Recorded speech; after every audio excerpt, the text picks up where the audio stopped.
Order, order. Welcome to our second session on routes to settlement, which we're looking particularly at the government's announcements on the changes they may wish to make to routes to settlement. We were planning to do a full inquiry on this, but because the government made their announcements, we are doing this as a shorter inquiry so we can feed into the consultation. So very grateful to the witnesses for coming. Before I ask the witnesses to introduce themselves, I do want to acknowledge the enormous level of public interest in this inquiry. We have received perhaps unprecedented almost 6,000 written submissions to our inquiry, the vast majority from people who are currently living in the UK on a route to settlement and may be affected by the government's reforms. We'll be exploring the potential impacts of the proposed reforms today, and tomorrow we will question the Home Secretary about the government's proposals. We will carefully consider the views of those members of the public who have submitted evidence alongside the views of our expert witnesses before setting out our views on the government plans and where they might need to change. So can I ask the witnesses to introduce themselves? Would you like to start? Thank you. I'm Solange Valdez-Symonds. I'm CEO and solicitor for the Project for the Registration of Children as British Citizens, the RCVC. Thank you. I am Chrisann, Jarrett, and I am CEO of We Belong. I'm Michelle Lee-Izu. I'm Chief Operating Officer Children's Services for Barnardo's. And I'm Anna Skehan. I'm the Legal Practice Lead at the Migrant and Refugee Children's Legal Unit, which is part of Islington Law Centre. And in this session, we will be focusing on the impact that the proposed changes may have on children. This was something that the committee felt strongly we wanted to understand so that we could make the appropriate comments. But let's start the questioning with Belle Riviere-Addy. Thank you, Chair. I want to start by asking some questions about the experiences of young people under the current system. So, Anna, I want to ask how easy it is for children and young people to achieve settlement under the current system. Thank you. I think one of the key points I wanted to make firstly is that this isn't a fringe issue. In 2024, 16% of settlement grants were for children and 7% were for young people aged 18 to 25. So a quarter of people who are obtaining settlement are children and young people. In my view and experience, the current system is not child-friendly and it's disproportionately punitive of small errors. The way that the systems are set up render children invisible in their own applications by focusing on adults as main applicants, despite the member of the family who holds the right to remain being a child. And broadly speaking, there are 4 routes to settlement for children outside the EUSS system.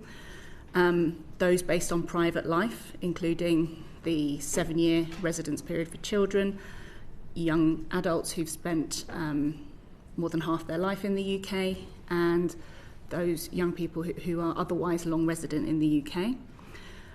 There are family life routes for those who are the child or sibling of a British citizen. There are routes as a dependent, perhaps on someone with a work visa, a study visa, or on a protection route. And there are protection route for a child in their own right, so for unaccompanied asylum-seeking children. In terms of the lengthier routes to settlement, those tend to arise out of concessions to the immigration rules which recognise the particular needs of children.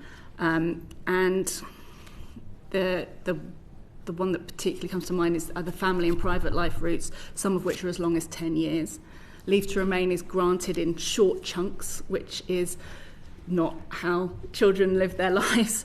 And there are significant fees attached to all of the immigration applications all the way up to settlement. And whereas there are fee waivers available along the route, when you come to settlement, the fee is mandatory. So there are very high application fees, over £3,000, applied to children's applications. Children themselves have no means to earn money and pay those fees.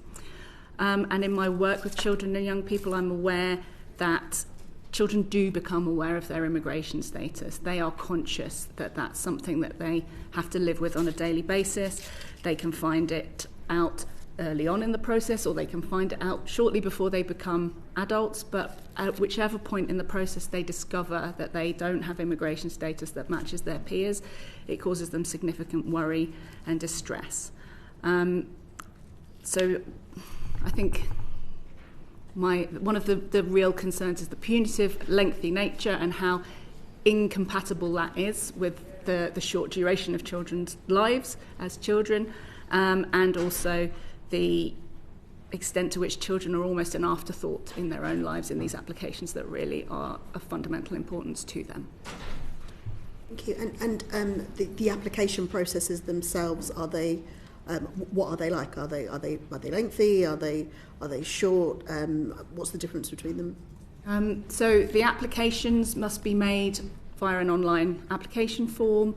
Those application forms are quite standardised across a range of routes so that they are not necessarily particular to the application the child is making at the time. I'm someone that represents children, so I would complete that application form with them. I cannot imagine a child being able to complete that without assistance, but the access to assistance is very limited given the crisis in the legal aid system at present. The online forms are not always clear. They are sometimes, it's very difficult to describe your own situation. You have to tick a box and make sure that your situation falls in the box, but if the box doesn't give you an option that describes your circumstances, there are limited options to explain. And if you fill in the wrong application form, then the consequences can be that you lose any leave to remain that you already have, which can be absolutely devastating currently. Because if your lawful presence is broken, counting on a 10-year route to settlement or even a 5-year route to settlement, a period of extended unlawful presence resets your clock to zero. And so the stakes are really, really high in making sure that the application is the correct application to make and that it's completed fully and accurately. Thank you very much. And Chrisann, I want to ask what the impact has been of the introduction of the 5-year route for children and young people who've lived in the UK for most of their lives? Yes, so as an organisation we campaigned for over 5 years for the 10-year route to be reduced for childhood arrivals or those grown up in the UK. And our actual ask to the government at the time was for a shorter and an affordable route to settlement, and they answered the former, making it shorter. And we welcomed these changes back in 2022 for young people who had strong ties to the UK. One of the things in terms of when we've been tracking that since 2022, it's been young people have described it as being transformative in terms of an impact on their life. It means something to be told that you are temporary for so many years to then transition to settlement, which is giving you some sort of security in terms of permanence. One of the things that young people have had to kind of grapple with throughout their immigration journey when they were on these previously long routes is the inability to plan their lives in the future, free from Home Office kind of hindrance. And so we've noted a lot of young people being able to pursue certain careers. A young person that we previously worked with, as a result of being able to get earlier settlement, can now go on a secondment and as part of his training contract being able to spend 6 years abroad. It also has an impact on young people's interactions with specific services, whether it be their higher education administrative departments. Every 30 months that a young person has to renew their status, it impacts that relationship where they constantly have to prove yet again that they have lawful status, and so permanent residence removes that constant disruption in their engagement with their employers and their educators. I think beyond the material, aspect of, you no longer have to save up every 2.5 years for your fees, so you have that kind of financial freedom from the Home Office. There's also mental stability. That permanence is really important. Having said that, we have monitored these changes, and through our legal advice clinic, as well as in excess of 100 case studies in terms of impact stories of young people, we have found that the change to the 5 to 10 year to 5 year route for children and young people have been limited, because that 5 year route on paper operates still within a system that prioritizes conditionality and high fees and prolonged uncertainty. And what we have seen is the adverse of people coming off of the route and actually getting their 5-year settlement.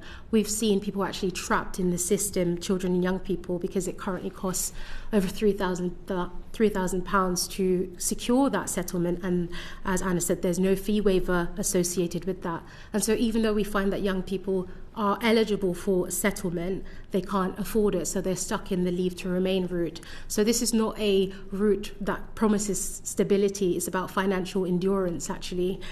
So we see a lot of young people trapped into that kind of loop. So that kind of undermines the 5-year route and the spirit of the changes. And young people are being priced out, not because they don't meet the criteria, but simply because the system is failing to allow them to afford it. And just to be clear, this is being applied to children, some children, for various reasons, who have been born here or who may have actually lived and gone to primary school here. Yeah, absolutely. I have lived experience of what we're talking about here, of being stuck on a route. One of the things when we started working on this area is that this was seen as, quote unquote, the unintended consequences, and children and young people unseen within this. And yes, absolutely, we're talking about children born here to non-British parents, but also some of our core group have been here since the age of 3 months old, 6 years old, 8 years old, and they've spent their formative years in the UK. Thank you very much. And do you want to touch a little bit on the impact that immigration status has on education and employment? You did mention a little bit before, but if you could speak to some of the people that you work with and what this ends up doing to them. Absolutely. So we get young people contact us often, age 18, usually with an issue regarding their higher education prospects. They've gotten a place at university, and some of them being told that they have to pay international fees despite being in this country for a very long time. So that's normally when our intervention kind of takes place. And the issue there is usually proving that they have the rights to home fee status, and we work through that with them. And, you know, as an organisation, we'd love to say that once we've provided them with the support and the university and student finance offers them home fee status, that is the end of the intervention. However, every 30 months when they have to reapply for their status, it does cause a lot of disruption, because every year they have to re-enroll, and every year they have to do their student finance and get that issued. And it's not so simple as submitting an application to the Home Office and getting a response immediately. It is a waiting period. It's rife with a lot of delays. And so we've had situations where young people are unable to actually graduate from their studies because they're still waiting for a decision from the Home Office. The digitisation process should have made this slightly easier, because you can prove your status using a share code. However, for young people, there are multiple disruptions. If on average, they say at the Home Office it's 6 months waiting period between submission and a decision, but we've had young people waiting up to 2 years or 10 months. And so if there's a condition of that interaction with the educator is that you must prove your status. If you're unable to do that, and if a share code isn't issued and a decision isn't made, it does make it a rather uncomfortable re-entry back into your academics every single year. For employers as well, it could be the Home Office might say it's easy for them to check that, but the share codes only last for a specific period of time. And so unless there is a employer who's really lovely, they might not want to keep rechecking that administrative burden on employers. It makes it a deterrence for young people with specific statuses to get employment and maintain that. And what would you change to make the system more fair? Settlement is important, and that permanence. I think for children who've grown up here and seeing themselves similar to their peers, it does cause a bit of a fracture when you're told, actually, no, you're temporary. And every interaction over the course of the next 5-10 years of your life, into your late 20s at time, early 30s, it's really problematic. And so longer routes will only exacerbate that, and that level of insecurity being felt. Children become young adults become, fully fledged members of society. But if that journey into adulthood is marred by what young people have described as the Home Office being a ever-present elephant in the room throughout their childhood, is quite disruptive. So I think longer routes are problematic, but also the fees, is which I've mentioned as well, and the administrative disruption every 2.5 years to a young person's life. Very much, should I? Yes, yeah. And Solange, I wanted to ask some questions about citizenship, because it follows on from that. And I think it wasn't until 1981 that you weren't automatically, they changed the law in 1981, so you were not automatically British if you were born here. I think that's the case. And I wanted to ask why you were concerned about the implications of the proposed changes for children's access to British citizenship. Thank you. I think maybe I should start by explaining the Nationality Act, the British Nationality Act 1981. It came into force on the 1st of January 1983. A child born before the 1st of January 1983 was automatically British. The 1981 Act saw the end of the jus soli. No longer would you be automatically British by birth. The 1981 was debated for nearly a year, or just under a year, in 1981. There were serious concerns about the end of jus soli, the impact on race, the impact on looked after children, the impact on just generally, and how the message was going to be put across about the end of you're no longer automatically British for those born 1st of January 1983. There was a lot of promises. The Parliament debated who might become British and what circumstances. Again, there was a lot of debates, consultations, concerns, and a lot of participation from faith groups and community groups. The main issue with the 1983 was that anyone who would have connection with the UK will be registered or will be automatically British. And I'll explain a little bit more about that in a minute. Generally, Parliament were used of the 5 year. By the end of 5 years, an adult would normally, migrant adult would normally be settled in the UK. And many countries apply the same rules. A migrant would normally be settled within 5 years. So the way that the Act was introduced, there were specific criteria what connection was. And the first one was a person would be automatically British by birth if the parent was either British or settled at the time of the birth. Born in the UK, father or mother British or settled. The person would automatically be British. The second provision was an entitlement to be registered as a British citizen. A child born in the UK where the parents were not British or settled would qualify to be registered by right, by entitlement under Section 1.3, if one of the parents became a British or settled at any time before the age, during the time of minority. That is Section 1.3. That is the law. That is in the 1981 Act. Very little has been done about those children who have an entitlement. Some have aged out. Some become 30, 20, 40-year-olds. The third provision that was just as a backup, just for harsh cases, anyone born in the UK whose parents were neither settled or British, who lived in the UK for the first 10 years, without absence of 90 days, would have a right to register by entitlement. Didn't matter what the parent status was, that child can register by entitlement. It was something that was done to ameliorate the end of jus soli. It was a promise, an entitlement. It's in the Act. That Act has become very dusty. Section 1314 has not been respected since then. And every time there are new provisions like the proposals now, it has a huge impact on the children that we assist. It's an insult to the 1981 Act. It's all the promises and entitlements that were being given. Why? Because the new proposals are suggesting that a person will now have to wait between 10, 15, 20, maybe 25 by the time they become settled or British, 30 maybe.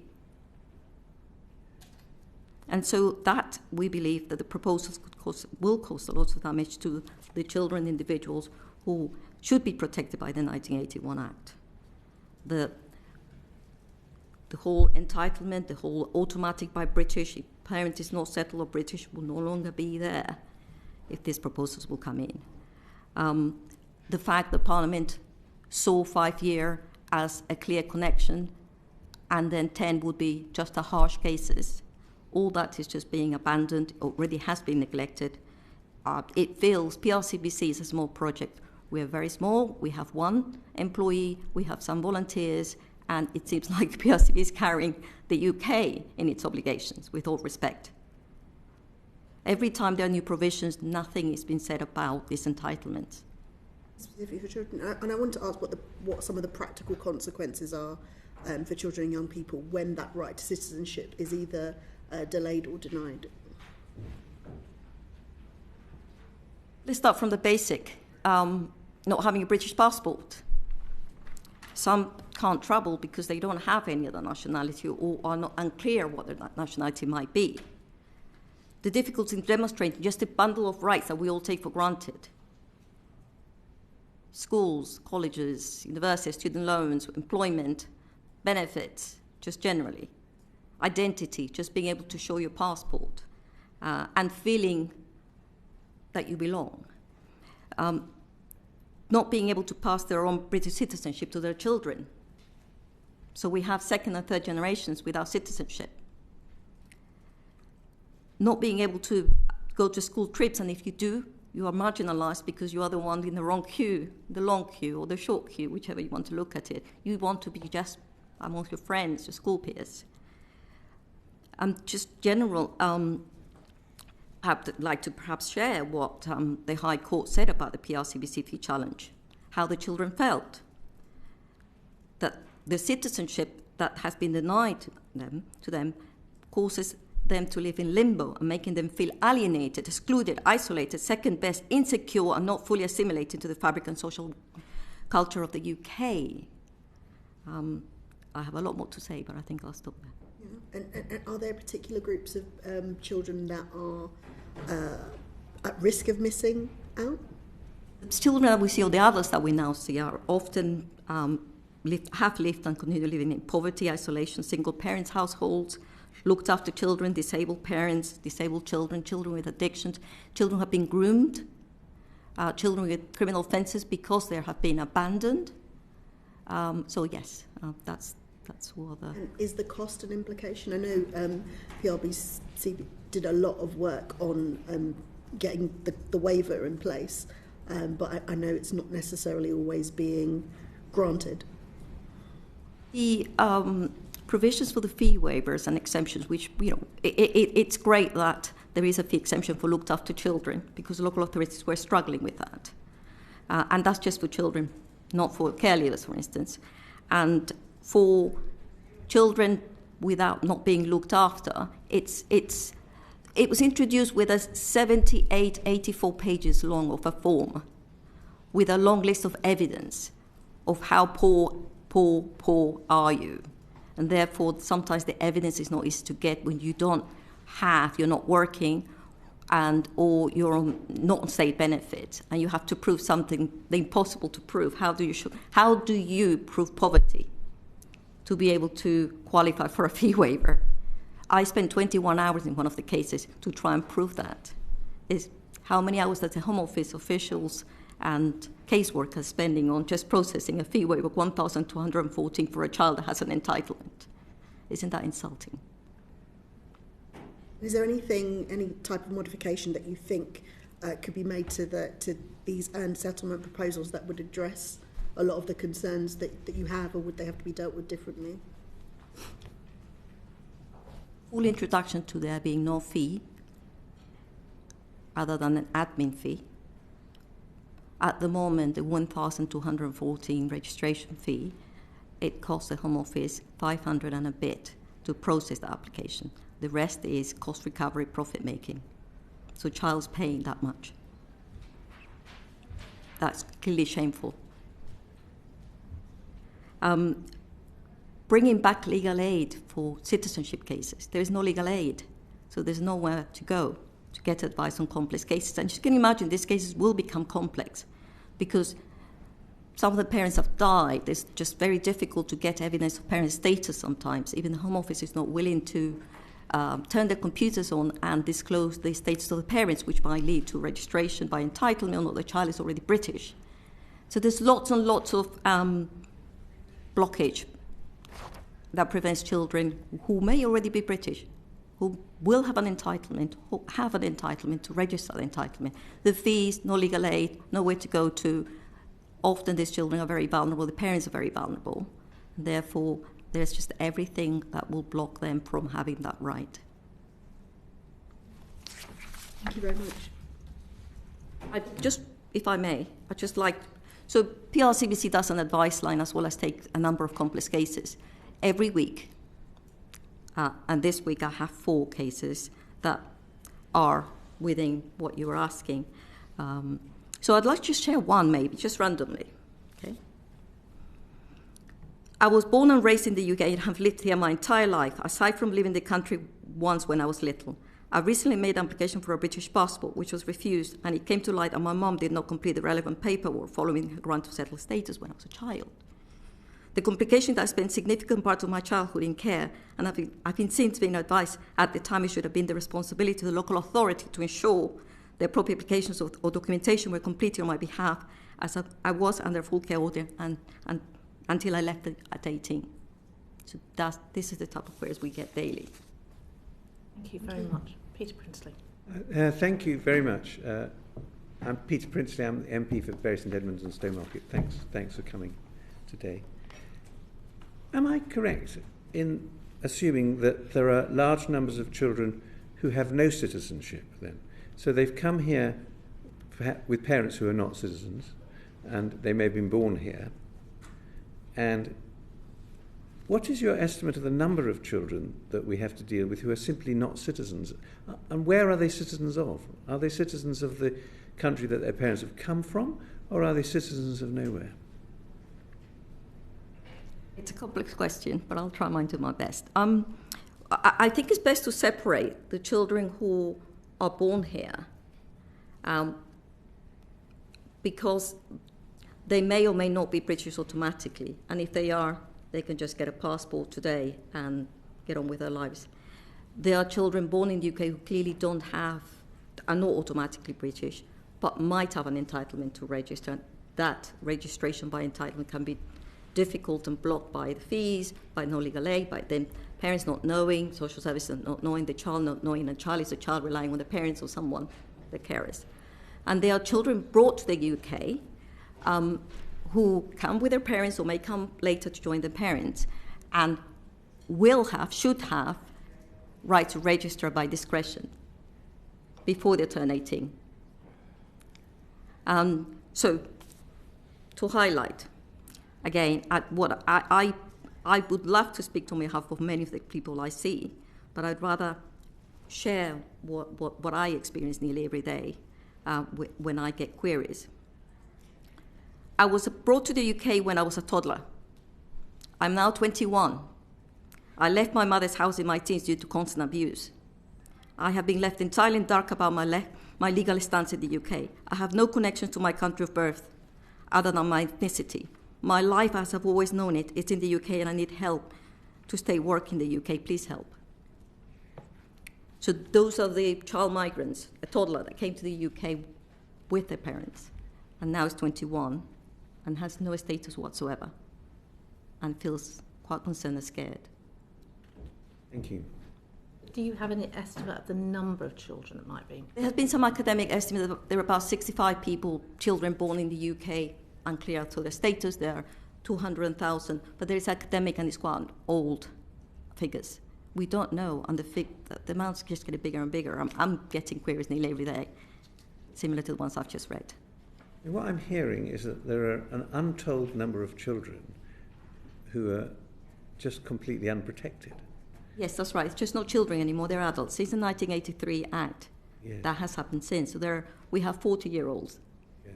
I don't think that the general public in this country are aware of that. I simply think they would be horrified to learn. Thank you for saying that. I set up PRCB thinking that I would only set it up for 3 months, Yeah. and I will go and speak, and people will listen. Yeah. It's now 14 years. and I really like to retire and close the shop. I don't think you can retire. Joe White. So Michelle, there are obviously situations where children and young people are given citizenship or settlement, and their parents are not. What difficulties or challenges do they face at those points in time? Yes, just because they have citizenship doesn't mean to say that removes the pressures that they are under. So they're still facing issues such as poverty. They have problems about their family not having those rights. And for many of those children, they talk to us about feeling really worried still, even if they have citizenship, they're worried about the rest of the family, how that's impacting on them. And we know that sometimes for the parents, they have mental health issues as a result of that constant pressure, that constant worry. And then that impacts on the children. The children talk about we did a poll of children around a group of our children that we were working with and a wider group of children who talked about how they worry constantly about poverty, food poverty, what's happening. So just because they have status themselves, it doesn't alleviate the pressures that we're seeing for that cohort of children and young people. So it's about the pressure of the whole family and how they feel, and also that it can cause conflicts within the family as well at times. Thank you. And Anna, what impact does the current 10-year route to settlement have on children and young people and their families? There are significant impacts of such a lengthy route to settlement applying to so many children and young people. In terms of the three key impacts, I would say there's the impact of poverty, as Michelle has spoken about. There's the impact of what we call deintegration. So that feeling that a child becomes aware that their family are treated differently from other families, the families of their peers, that they can't access things that other families can access, that they have stress points that other people are not experiencing, that they can't go on school trips, that they can't go on a holiday, that their parents are constantly in 2.5-year cycles of saving for the next application. And then there's the risk of returning to unlawful presence if they don't have citizenship or settled status. The reason that all of those come together is because of the length of the route, because of the very short periods of leave to remain, and because of the very high levels of fees. We see harm to the mental health of children and young people. I think of a family that I've worked with where the oldest child is British, but her mum and her youngest brother are not, and she worries all the time about whether their next application will be refused for a reason or for a technicality, or they might fall off the route to settlement because they fill in the wrong application or make an application late. She has had to see doctors about constant vomiting, and the doctors eventually come to the conclusion that it's stress-based. And it dominates her life, although she is British. It's a similar impact for those who are on the route themselves. And then the other issue that we see in relation to fees is that families will try desperately to save to pay the fees. And then they will reach the end of 2.5 years. And I'm sure, 2.5 years is not a long period of time. Your government is on a 5-year cycle, and I'm sure that you don't feel that you get as much done as you would like to in that period of time. If you half that, think about what is feasible for you to achieve.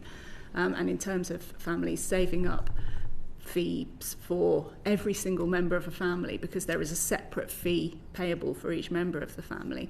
It's beyond people's reach because the costs are so enormous. And so families are forced into really difficult choices. Adults in families are the conduits for access to the labour market, access to things like benefits, to be able to house and feed the family. So if you have managed to put enough money together to pay one or maybe two fees, you have to prioritise the breadwinners and you have to leave the children off the application. Nobody is making a free choice to do that. That choice is forced upon them by the costs involved. Because not everybody knows about fee waivers, not everybody knows how to put together the wealth of evidence that you require in order to obtain one, and the availability of legal advice on that point is diminishing by the day, unfortunately. So what we see is that it puts a real risk of someone who has regularised their stay, who has a keen desire to pursue that route through to the settlement that they very much need, but when it comes down to being able to feed the family, the breadwinning has to go first. So that's one of the really significant impacts that we see on children.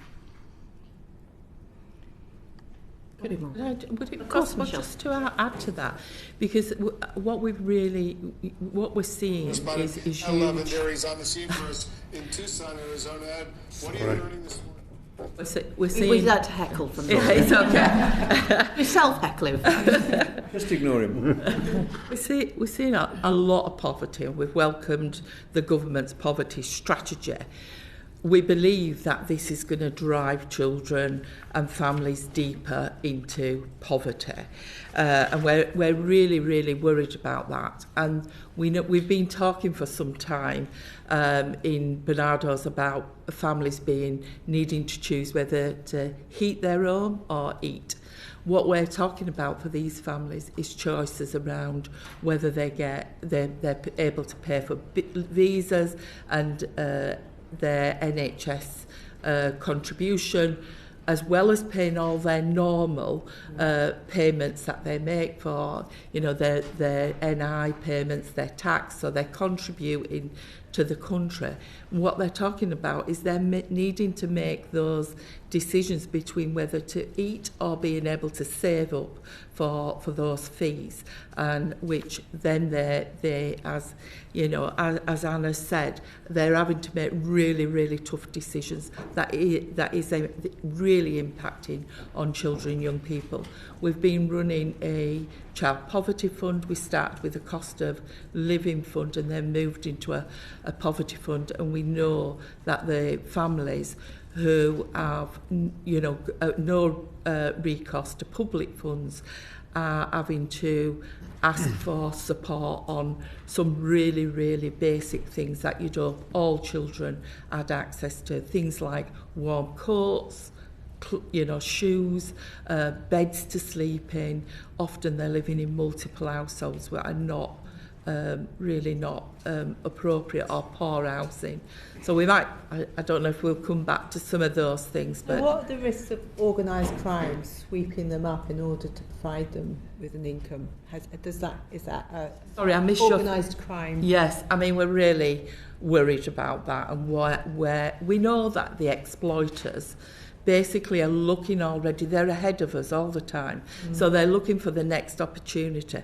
So I'm sure they've looked at what's being proposed here, and they actually see it as this is a real opportunity for us to exploit further.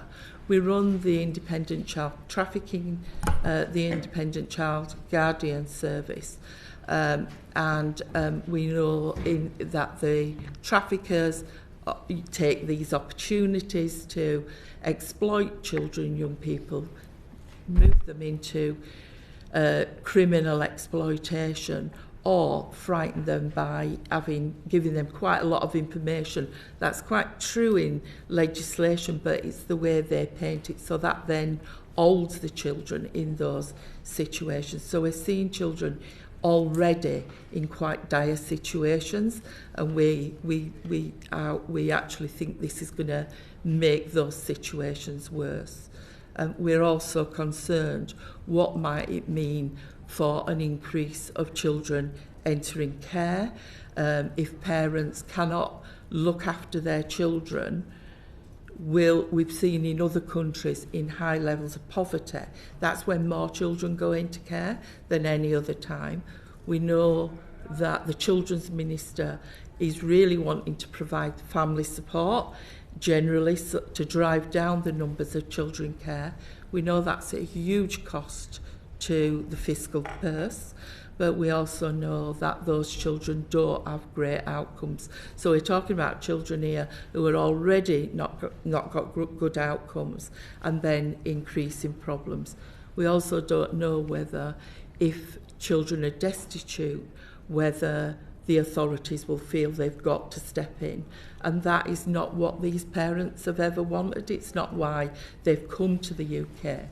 Most of them have actually come because they want to create a better life for people in the UK by contributing their skills and experience, but also improve the life of their children and young people. Robbie Moore.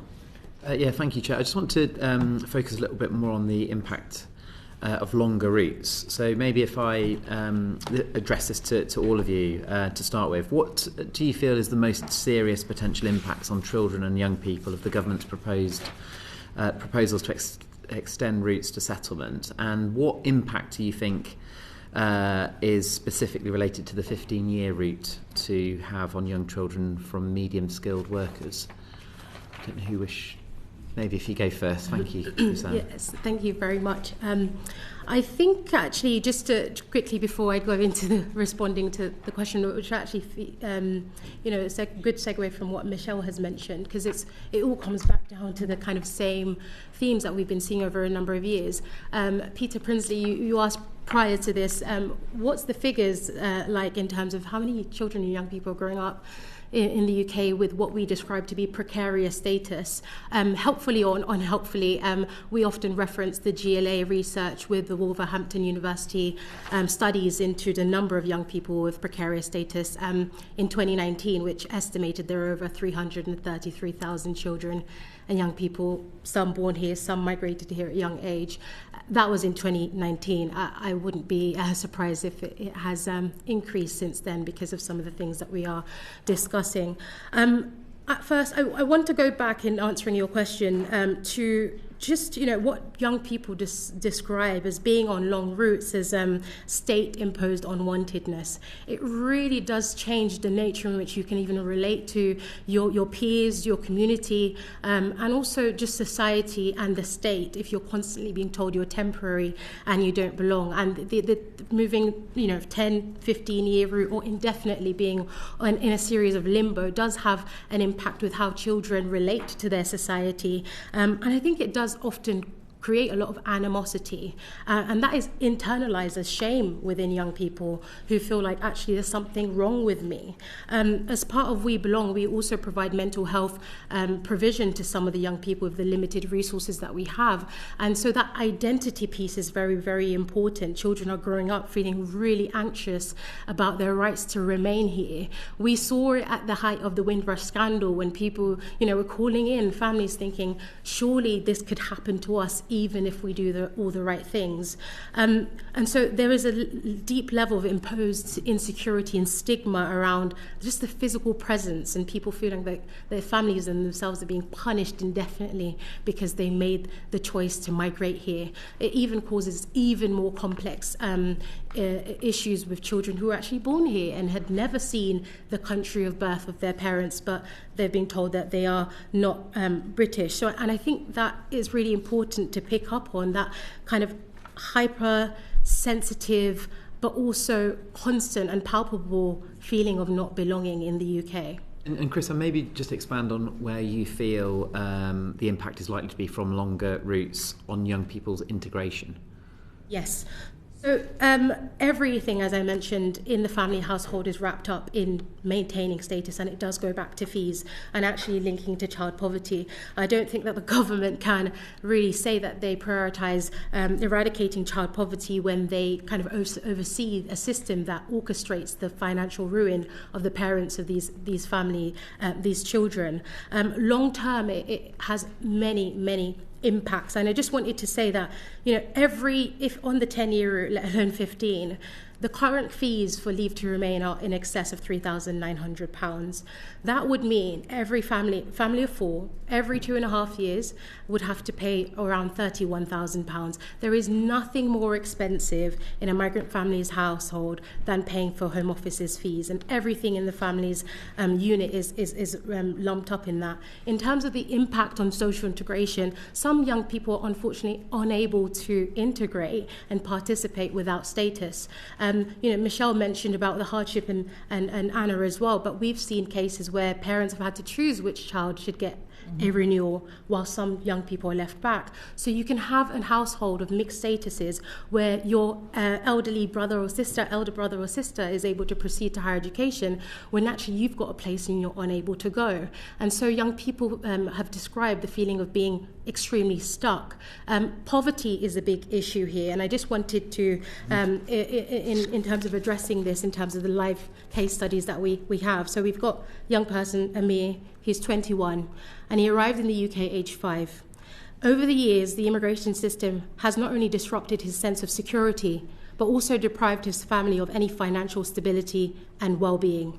The family have accumulated over £27,000 in debt due to the Home Office's fees and legal costs. Living in a one-bedroom, they could not afford an additional bed, forcing Amir's mother to sleep on the floor for years. As a result, she now suffers from chronic back pain. The cramped living conditions have also impacted Amir's younger sister, who was born in the UK. Her mobility is limited, and she cannot run or skip like other children her age, having grown up in restricted spaces. And so there's a limitation on participation. There's a limitation on children just being children. And so if there is a care to eradicate child poverty, that should be for all children, regardless of their migration background. Okay, thank you. And Anna, can I just ask you, what do you think the impact would be from longer-term routes having on the number of children and families who become undocumented or lose their immigration status? I can't see how extending the routes can do anything other than increase the number of people who become undocumented. Maintaining lawful presence through a 10-year route to settlement, in my experience, is a feat of endurance and will, and to an extent luck. And you double that, and I think you half the number of people who can manage it. It's kind of hard to convey the extent to which it feels like you've tied a sack of rocks to someone, and they're trying to drag those rocks along with them for a decade, for 15 years.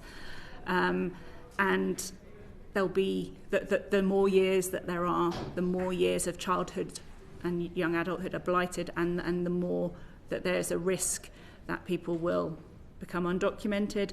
I also have concerns about the extent to which people will remain in abusive relationships to avoid having to go onto benefits or to avoid their routes extending. And I share Michelle's concerns about the risk that poses of exploitation of young people, because being told you don't belong or re-triggering childhood trauma every 2.5 years, that's something that I've found with young people that I've worked with whose initial becoming undocumented was a trauma, was as a result of something unpleasant happening to them. They are then forced to relive that every 2.5 years for 10 years, for 15 years now. We're looking at maybe 20 or 30 according to some of the proposals, and depending on the circumstances that people find themselves in. And I contrast that with one of the young people that I worked with. We managed to secure her early ILR at discretion, and having obtained indefinite leave to remain, she was then able to access therapy. It's very difficult for people to access therapeutic services when It's not clear how long they're going to be in the country. Their waiting lists are long, and if the waiting list is longer than your leave to remain, you may not get placed on it, or you may not be able to benefit, and many therapists will not offer treatment that is able to resolve the matter in circumstances where the person's situation is not stable. So this young person was able to access therapy after they were granted indefinite leave to remain. As a result of that, she's then been able to go into education. She's training to be a nurse, and she just says, I feel like a different person because I don't have to, every 2.5 years, beg to stay in the place that's the only place that I know. Okay, thank you. Peter Princely, and then I'm going to Margaret. Underlying this idea of extending the very long routes to settlement, I think, is the idea that this will act as a significant disincentive for families to turn up here with children. Do you believe that to be the case or not? I have to say I'm not an expert on push and pull factors, and the families that I work with are largely long resident for extended periods before they meet me. There are already quite significant periods of residence that have to be undertaken before people can enter the human rights routes based on their residence. It's a minimum of 7 years if you're talking about a child, half your life if you're talking about a young adult, 20 years if you're an adult. I think it's quite unlikely that it would be something that would act as a deterrent. I think people come here for reasons related to study, work, tourism, and life happens to them. And I don't think anyone comes with the intention of overstaying. But if you enter as a worker and you have a catastrophic injury or a really serious illness, you don't stop having a life in addition to that. I agree with you. Margaret Mullane. Yeah, if I could ask Chrisann, really, following on from what you just said. So, generally speaking, if people come to the UK, it's for a better life, often for their families, or they've got a good job, or something like that. So, I don't think, following on from what Peter said, that the public have a huge awareness of this at all, in regard to the children as well. So, would you agree that if the government is doing all that it can with child poverty, that should be in the mix? And how do you think that the government would best go about that?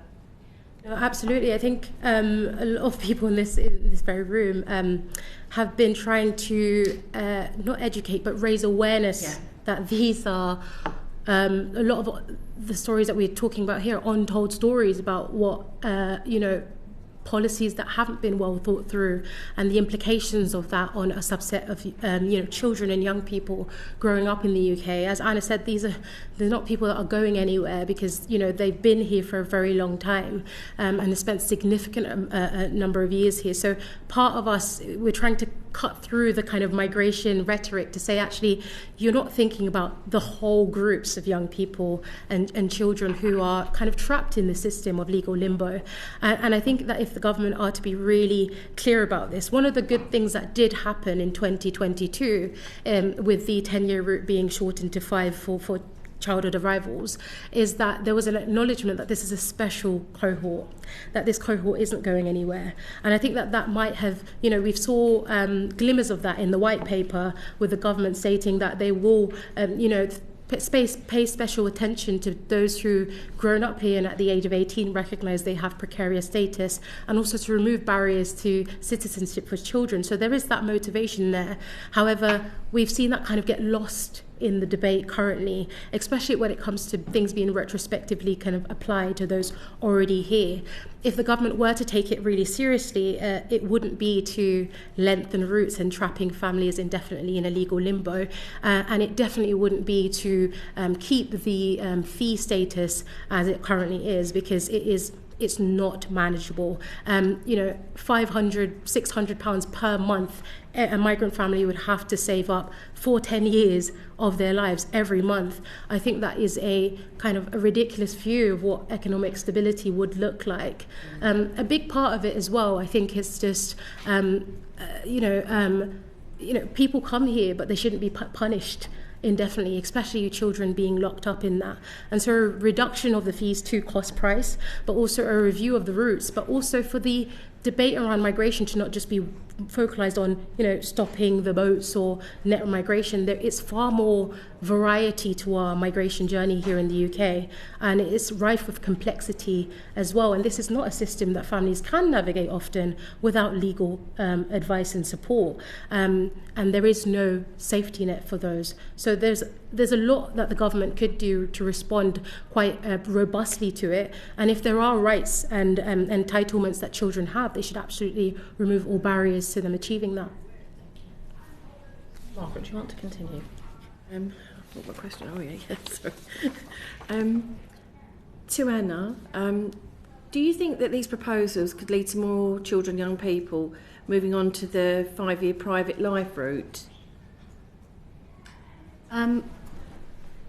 It's quite difficult to answer that definitively, because the proposals don't make it entirely clear what's going to happen to those routes.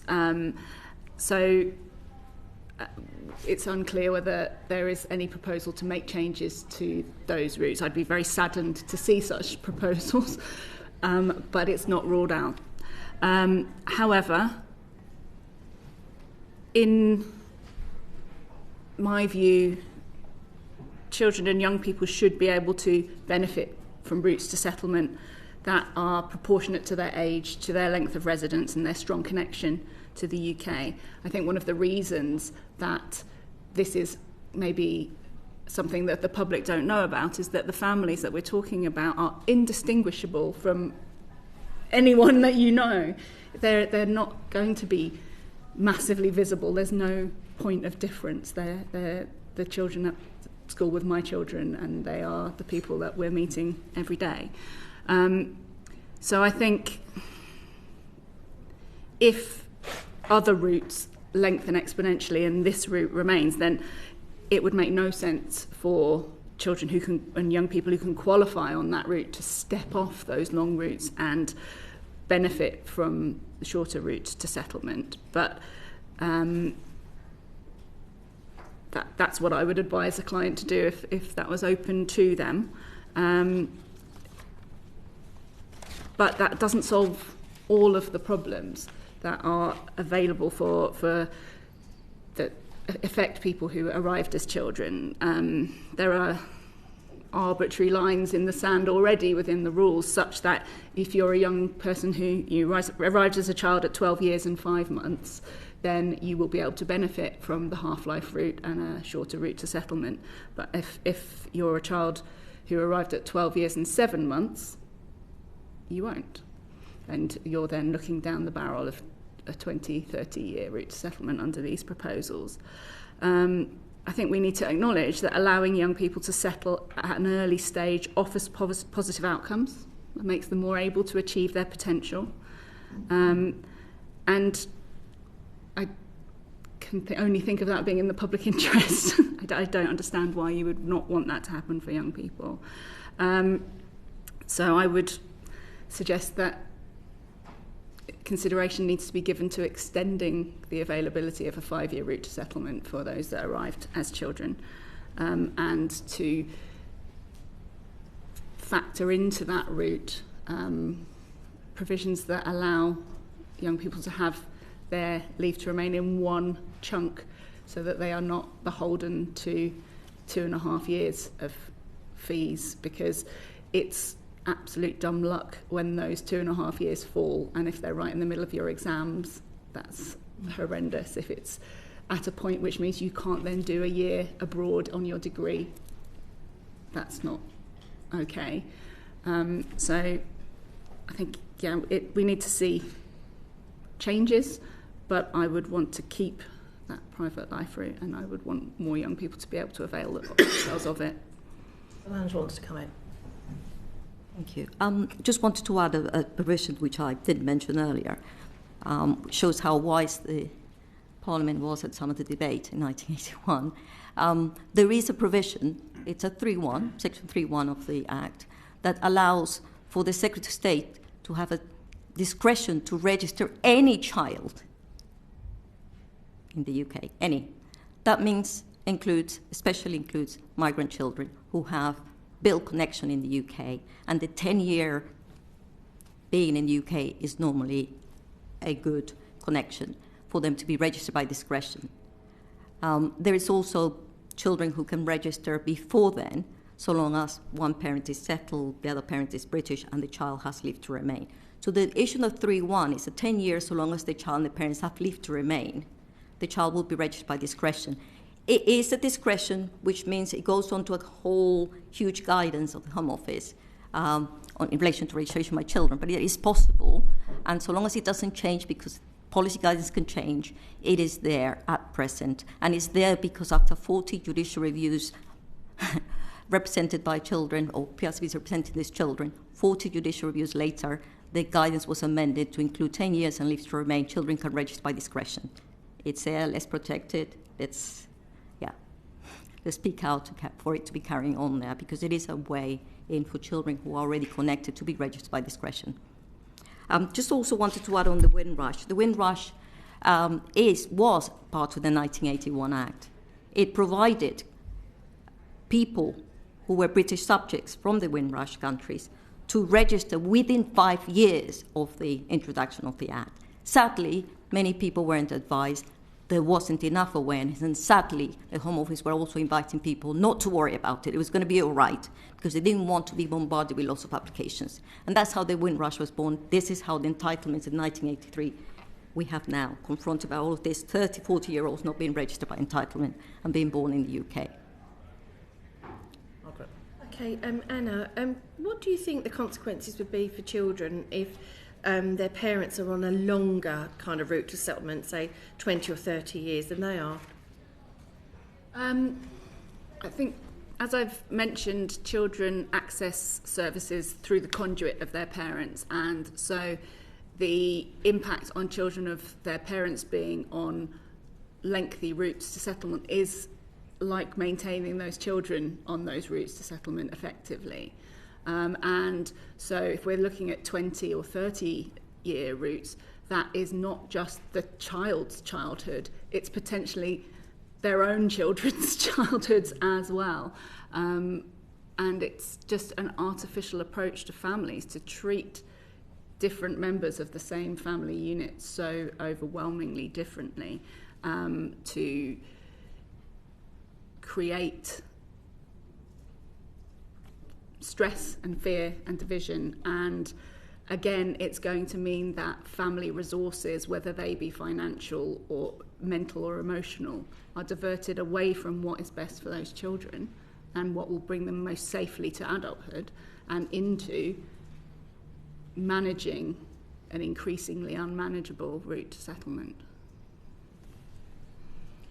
And lastly, to Chrisann, would retaining the current 5-year private life path for children and young people be sufficient for you to address your concerns? So I would very much like it to be retained. However, that doesn't, address all the concerns that we've laid down here, because I think that would be very short-sighted of me to just think about children already here. We have to think about the problems that are going to be caused if these longer routes are applying to children who are going to arrive and children of the future.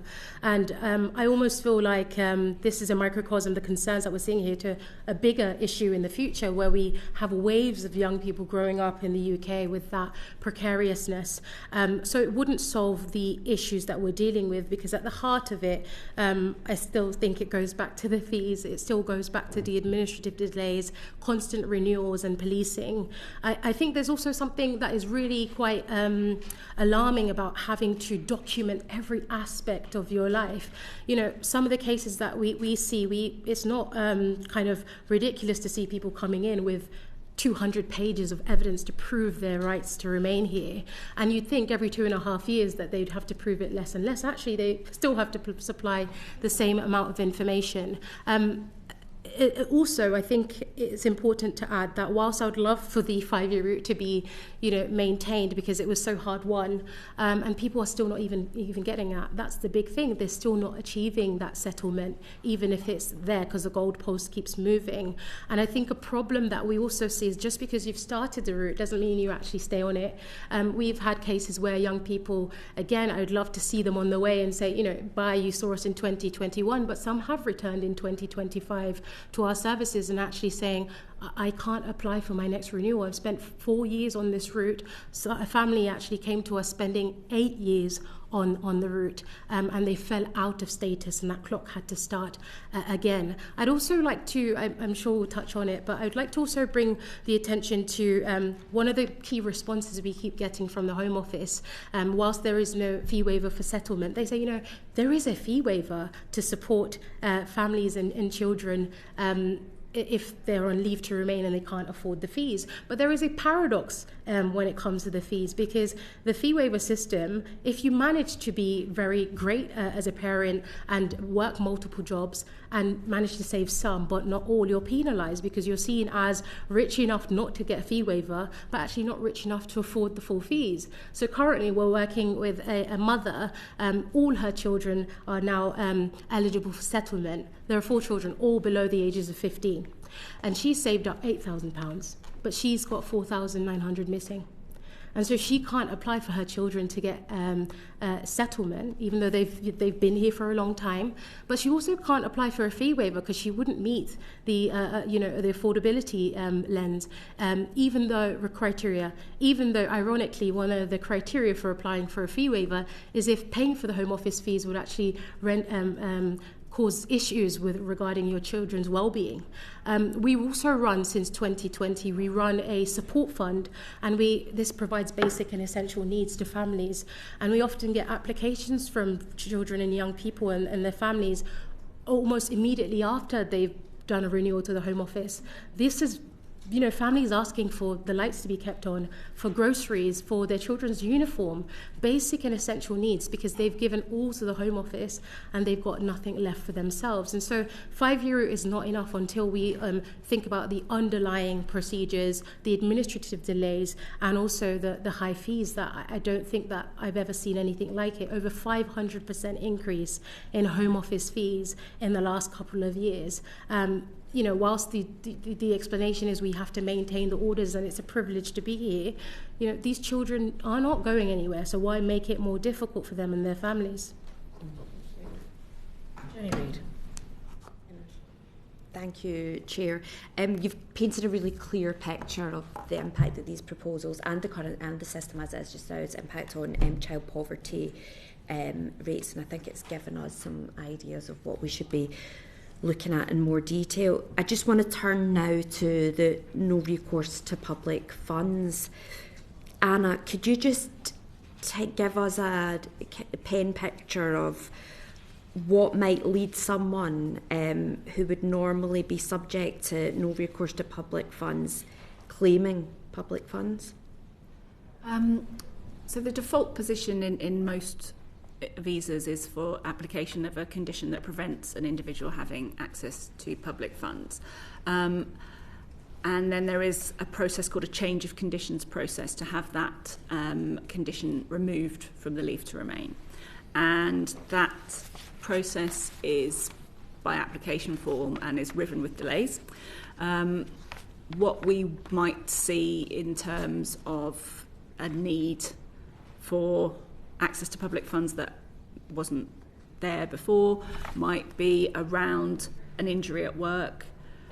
So, if you're a care worker, that puts you at risk of a back injury and you're then not able to lift and undertake the physical demands of working in care. It may be a mental health crisis. It might be a stroke.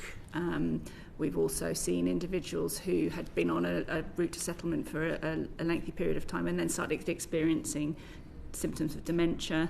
So, it's across life happens to people. It could be a car accident, or it could be the breakdown of a relationship, or the need to escape an abusive relationship, where both partners in a relationship are on the 10-year route to settlement. There isn't a domestic violence immediate settlement route available, and so an individual would need to make an application via the change of conditions process in order to access public funds. Do you think there's sufficient safeguarding arrangements for children and families with no recourse to public funds? Do you mean I think that the change of conditions process isn't sufficient on its own because of the level of evidence that's required and also the lengthy delays in processing those applications. So the application can be made if a person is destitute or at imminent risk of destitution, but processing times, I'm not as across the data as on this point as on other areas, but my memory is that it's at least 3 months average for those applications to be processed. So if you put together all of the evidence and submit your application, you're not going to be able to access public funds for until that condition is removed, and then you will have the lead-in time on access to funds such as universal credit, which have a delay payment period as well. And what do you make of the proposed penalties for accessing non-recourse? That's to any of you on the panel. Yeah, I'd love to come in on that, thanks. We're really worried about the penalties. We think that will mean that families don't seek help when they need it in terms of children and young people. So we feel that could escalate the safeguarding issues. We think that they'd be reluctant to seek that help if they were in real dire circumstances. We know that they could seek Section 17 from the local authority, but many local authorities don't understand that. It's very patchy in terms of how local authorities use Section 17 for families. And also, we know that local authorities themselves are really struggling financially as well, so that puts a burden somewhere else. So we're really worried about what would happen to children and young people if families felt that they couldn't seek help with housing, if they really needed to, help with absolute essentials that they need. So we think that then opens up risks around exploitation as well, and families trying to struggle and cope, building on some of the issues we've already spoken about today in terms of how families are already really struggling to manage financially as it is, and those penalties, as we know, could mean years and years longer, 30 years plus. So adding those penalties is I think disastrous for children and young people. We're already receiving inquiries from individuals that we represent who are in receipt of public funds. A former client of ours, a really unwell young man, called the DWP to ask if he could pay back his disability benefits so that he wouldn't be penalised in his route to settlement. It's not even in force yet. People know that it's going to happen, and it's hugely stressful. And, again, it's going to be children that live below the poverty line for extended periods of time. I think it's really likely that there will be families who try to avoid using public funds because of the extension of the route to settlement, and that they will live below the poverty line for extended periods of time and be unable to sustain that, have to access funds having spent a very long period of time in absolute dire straits, and will then have the same they'll have the extension applied to their route in any event, and having seen how people edit their life to try and succeed on a fee waiver, I have very strong concerns about what that will do in real terms for people. Can I just come back in on that? Because when we talk about poverty, we're not just talking about people not being able to afford things. We're talking about that having then consequences in terms of health and well-being. So we know that families who live in poverty have poorer health outcomes, particularly children and young people. We're already seeing real issues around malnutrition. We're seeing a return to health issues that we saw many, many years ago in children and young people, where within the UK generally we're seeing children being shorter as a result of malnutrition. In early years, that particularly in under fives, that also impacts on brain development if children and young people are not getting the right vitamins and minerals for food. We know that that has long-term consequences for health.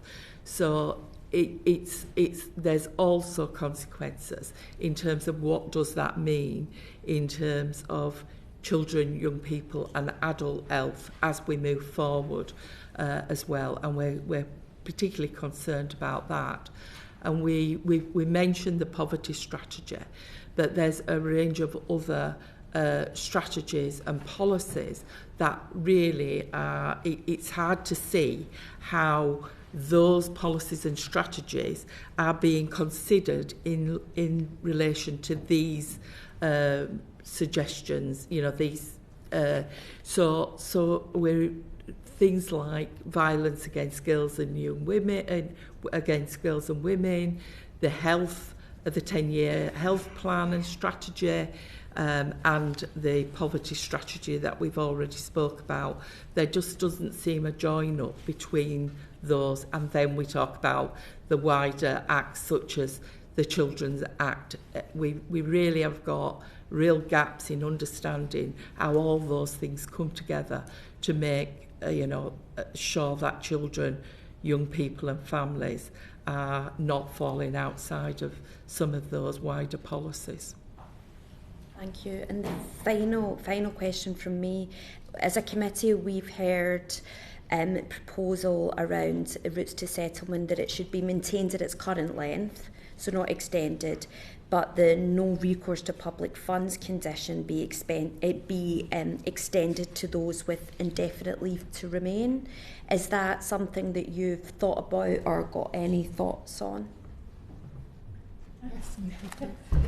Yes, we've thought a lot about it, and it's deeply problematic. I think the whole earned settlement or earned loyalty proposals from the government imply that you've got to jump to, well, didn't imply it states that you've got to jump through many hoops to kind of prove that you should be here in the UK, and it asks a lot of migrant communities in terms of over performance when it comes to like volunteering in your local community. So you're a visible part of community and clearly a good infrastructure for that, but at the same time, once you've jumped through all those hoops, at the end of it you're being told that actually you don't quite belong, you're not quite permanent even if you have ILR and settled status.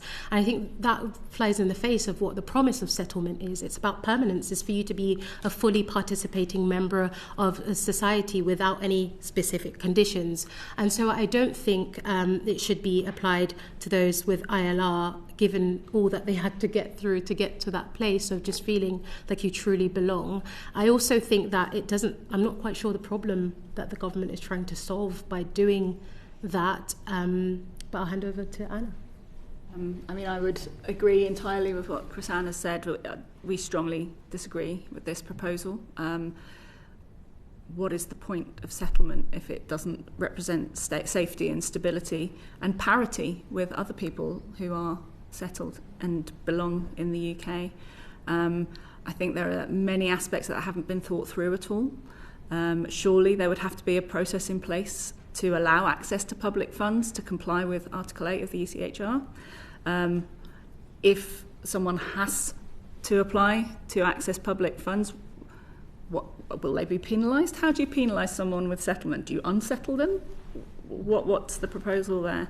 I also think that, you know, if people have been on a 10-year route to settlement or even a 5-year route to settlement, and they've paid immigration fees, they have paid their IHS to the NHS, they have paid their taxes throughout that time, and then they get to settlement and they still don't have any access to everything that they've paid for. That doesn't appear fair. I don't know what's been considered about the options for people whose original citizenship is one from a nation that doesn't allow dual citizenship, so that they don't even have the option to then become British without losing their original citizenship. Is it intended that this will apply retrospectively or not? If it is applied retrospectively, you're going to remove a right from hundreds of thousands, probably millions of people. And if it's not applied retrospectively, then you'll have people on the same type of leave to remain with entirely different rights and access. And specifically in relation to children and young people who secure indefinite leave to remain, it's evident that their long-term future will be in the UK. Why are we disadvantaging them? Why are we doing this to people who will become citizens who will contribute to our communities? It's unfathomable, really. And although at the beginning of the proposal there is reference to these proposals not applying to the EUSS or Windrush, how will that work with an application of an RPF to indefinite leave to remain? I'm very conscious we've only got 10 more minutes with you, and we've got a couple more questions, but I have to ask the question. You've presumably made these points to the Home Office. Why are they not listening? If we knew what that was about, we'd be a lot richer than we are. Yeah. Yes, we have. I mean, what are they trying to achieve from these changes? I think, as mentioned before, they're actually, even when we present this, and the case studies, some of the case studies that we put in our submission actually to this committee, we've submitted to them in our direct, bilateral conversations and meetings.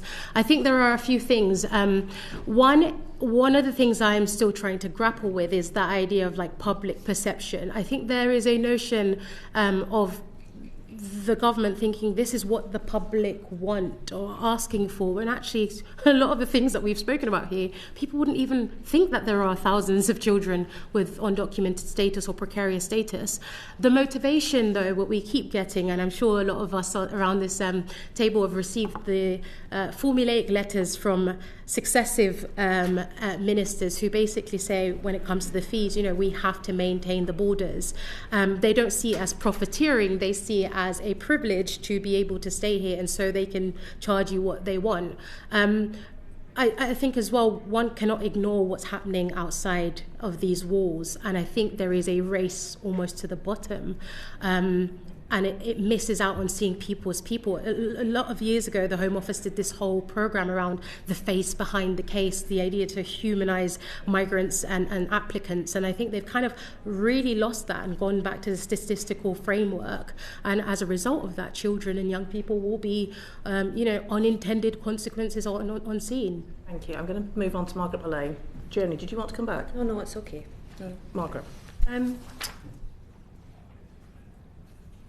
How do you think the government could, on their mandatory minimum criteria, be applied to young people? What's your thoughts, any of you?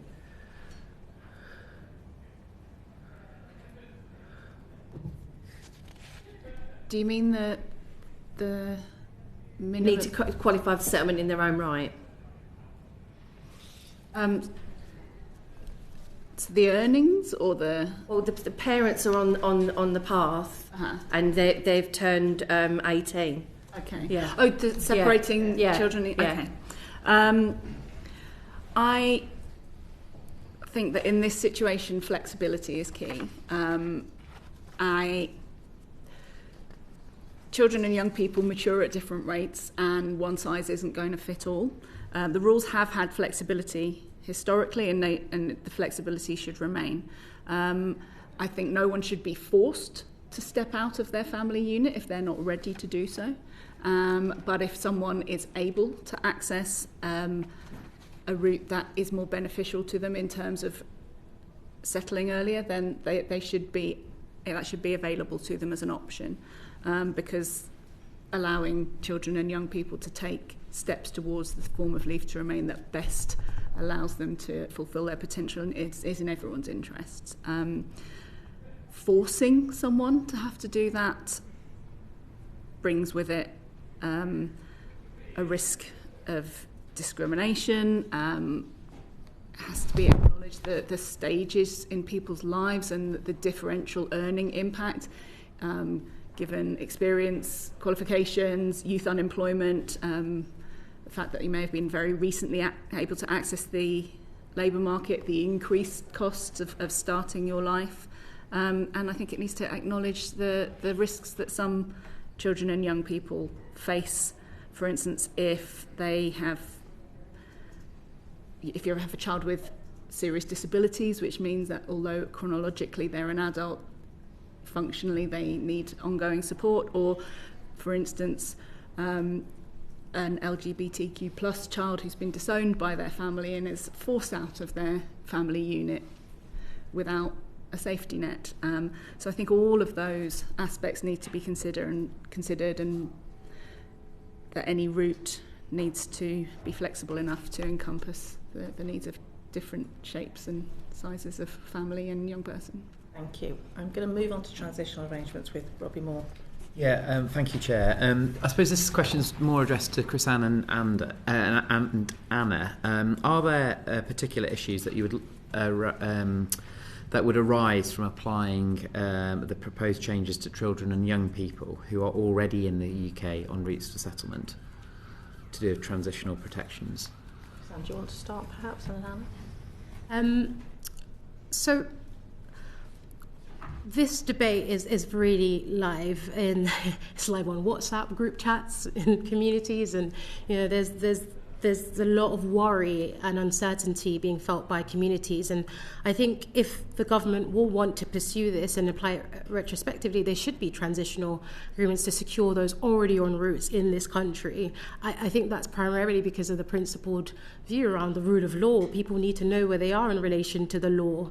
I think there's also a slippery slope argument that I would like to kind of present, because if this is retrospective, then it provides a really dangerous precedence where successive governments could keep moving the goalposts, and that's problematic. So I would say there need to be safeguards in the transitional kind of arrangement for those already on the route and children and young people.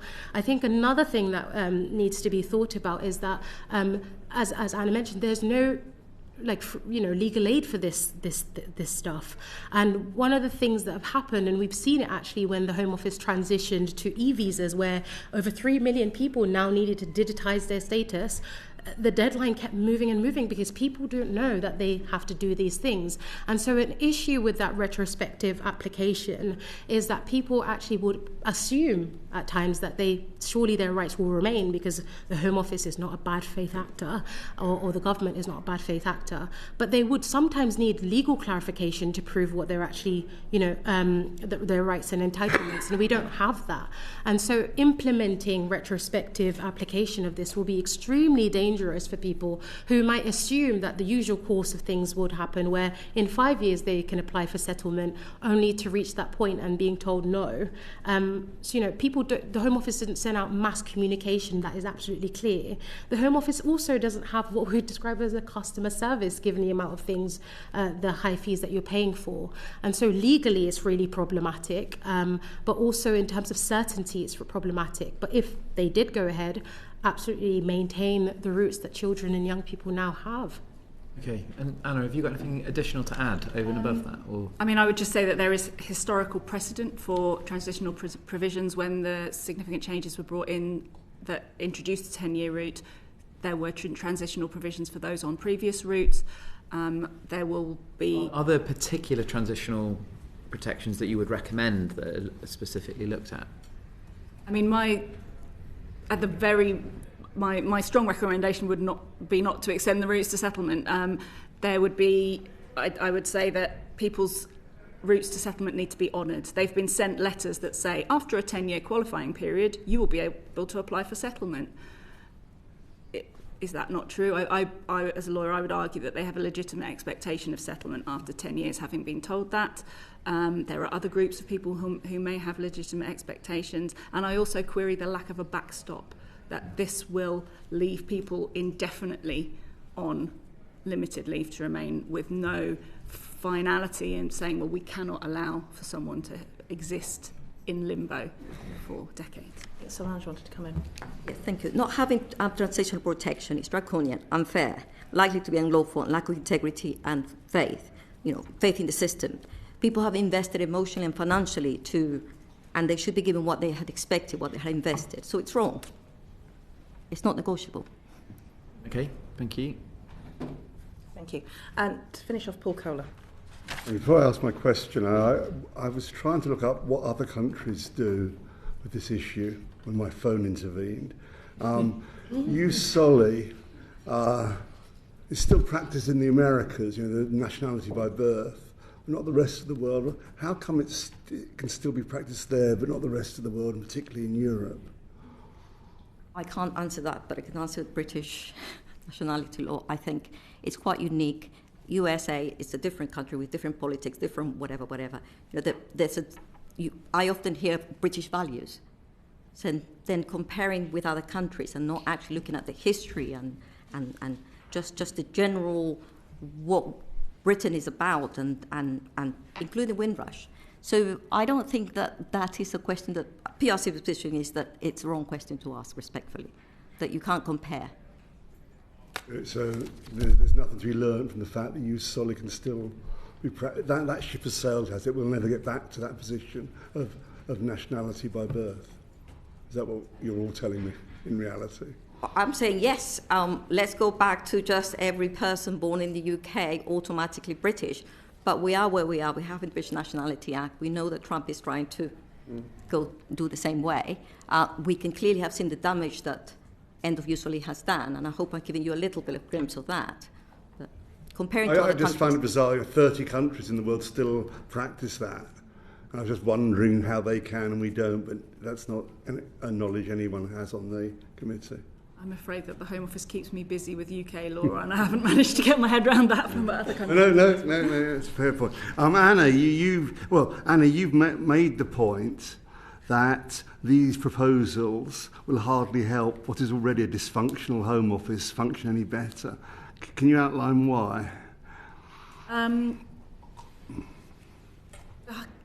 The current system is not working effectively. The Home Office is not efficient, and there is a significant delay in relation to all of the applications that I submit to the Home Office. I find it entirely normal for people to wait 10 to 12 months for leave to remain applications. Opportunities for efficiencies are lost. A person who applies to extend their existing leave has to fill in the same form as the person putting in their original application right from the start. There's duplication of evidence all the way through. So we're in a situation where that system is inefficient and ineffective and ridden with delays. And then if we're going to increase the number of people who are making those very frequent applications with evidence that needs to be considered, we are extending the length of the routes. We're finding every opportunity to double the volume of applications that an already struggling organisation is not putting through in reasonable time. The complexity of the provisions as suggested with maths and that boggles my mind, with adding on 1 year and taking off 5 and putting on another 6 years and do not pass go, do not collect £200.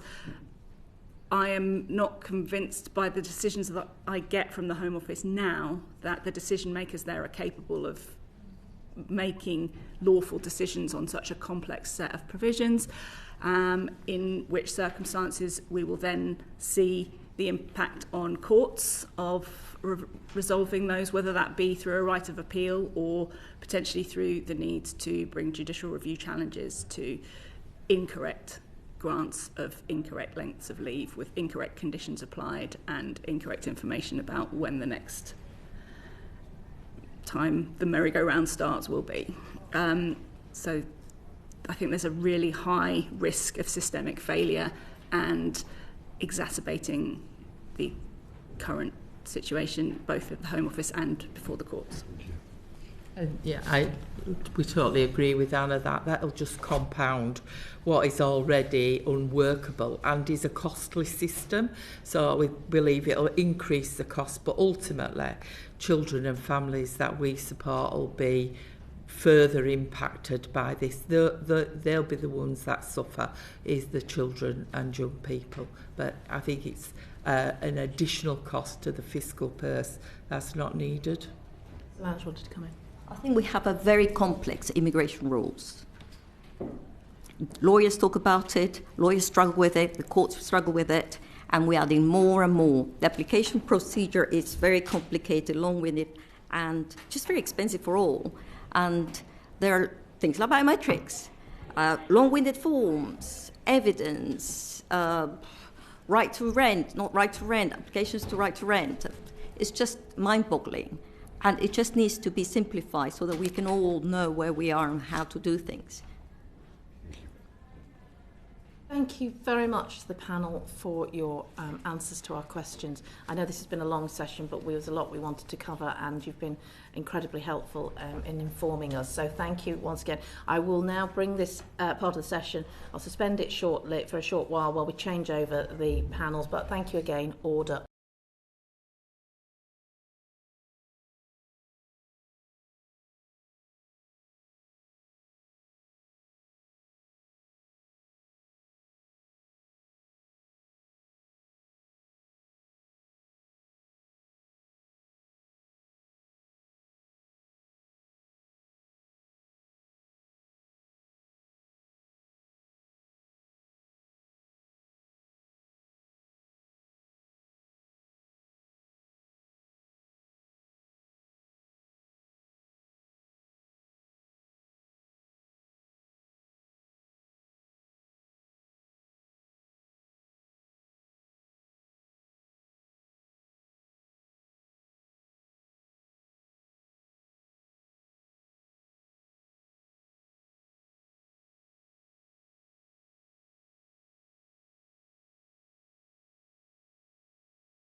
Order, order. I'd now like to welcome our second panel.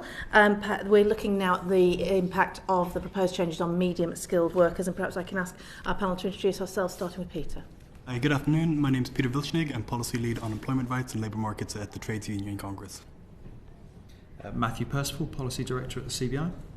I'm Martin Green. I'm the Chief Executive of Care England. We're a representative body for care providers. Thank you very much. And we're going to start our questions with Paul Kohler. Matthew, can I ask you, these proposed changes, how will they affect planning for businesses? How will it work? Just simply that. How will it affect planning for businesses and their strategies going forward? I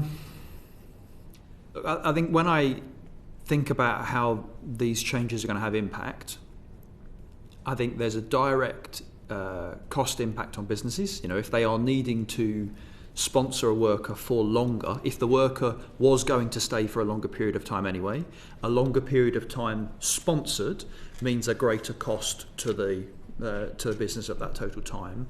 That can be a factor for how affordable is that for the company.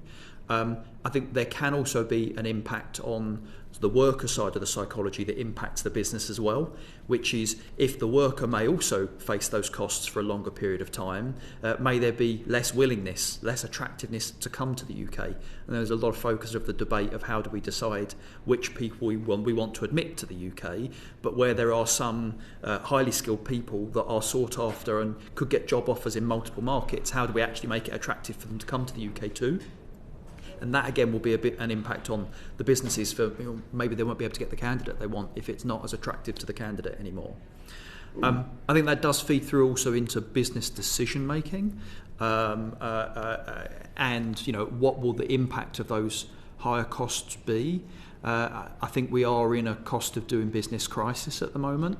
And that feeds through, we're seeing it into the labour market already, business investment intention, skills investment, where businesses are struggling to find the money to afford to keep turning over their operations, then adding an extra cost onto them forever it is can have unintended consequences. We are long past the point where a cost incentive could encourage a business to do a positive thing or what you'd want them to do. We're at the point where businesses often have very great incentives already to be doing the sorts of things like investment in skills that would be alternatives to the absence of that skill is the reason for going to market internationally in the first place. But if the businesses are struggling to be able to afford that already, then an extra period of fees and charges can actually give them less capacity to invest in the alternatives, whether it's technology adoption or skills or any other form of productivity improvement for their UK workforce. You can end up with a greater incentive than ever to act and less capacity to do so because your incentives have gone too far. We've heard from other witnesses previously that extending to 15 years, for example, won't actually affect the draw of the UK. Would you argue with that? Do you mean attractiveness of the UK to a worker? Or? Yeah. We're not normally the authority on workers' perspectives of things. I won't want to speak for Peter in that regard. Peter wants to answer that. But I think our members would certainly report where there is greater uncertainty and cost for workers they're looking to bring to the UK. That has an influence on people's choices. If that person has multiple markets they could choose to go to, do they choose to come and work in the UK or one of our other competitors? But Peter. Yeah, certainly I'd be happy to come in. I think it would undoubtedly affect people's choices to come to the UK, and I think there's a number of reasons for that.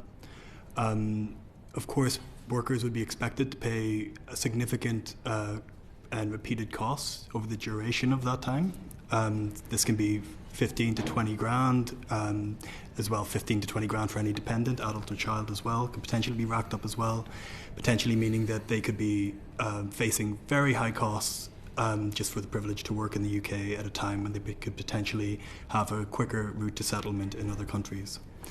The other issue as well is all of the entailing indirect impacts as well. So for instance, if somebody comes with a child, that may have an impact on whether their child would have to pay overseas fees at university or anything like that. So the longer term implications will undoubtedly have a bearing on their decision to migrate to the UK or not.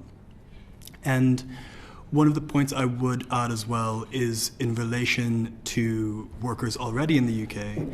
we've heard of significant concerns that they are considering leaving the UK as a result of these policies, and that's even before they've been implemented, but just the notice themselves. Unite the Union did a survey of 1,300 migrant workers, and a quarter already announced that this had significantly impacted or convinced them to leave the UK.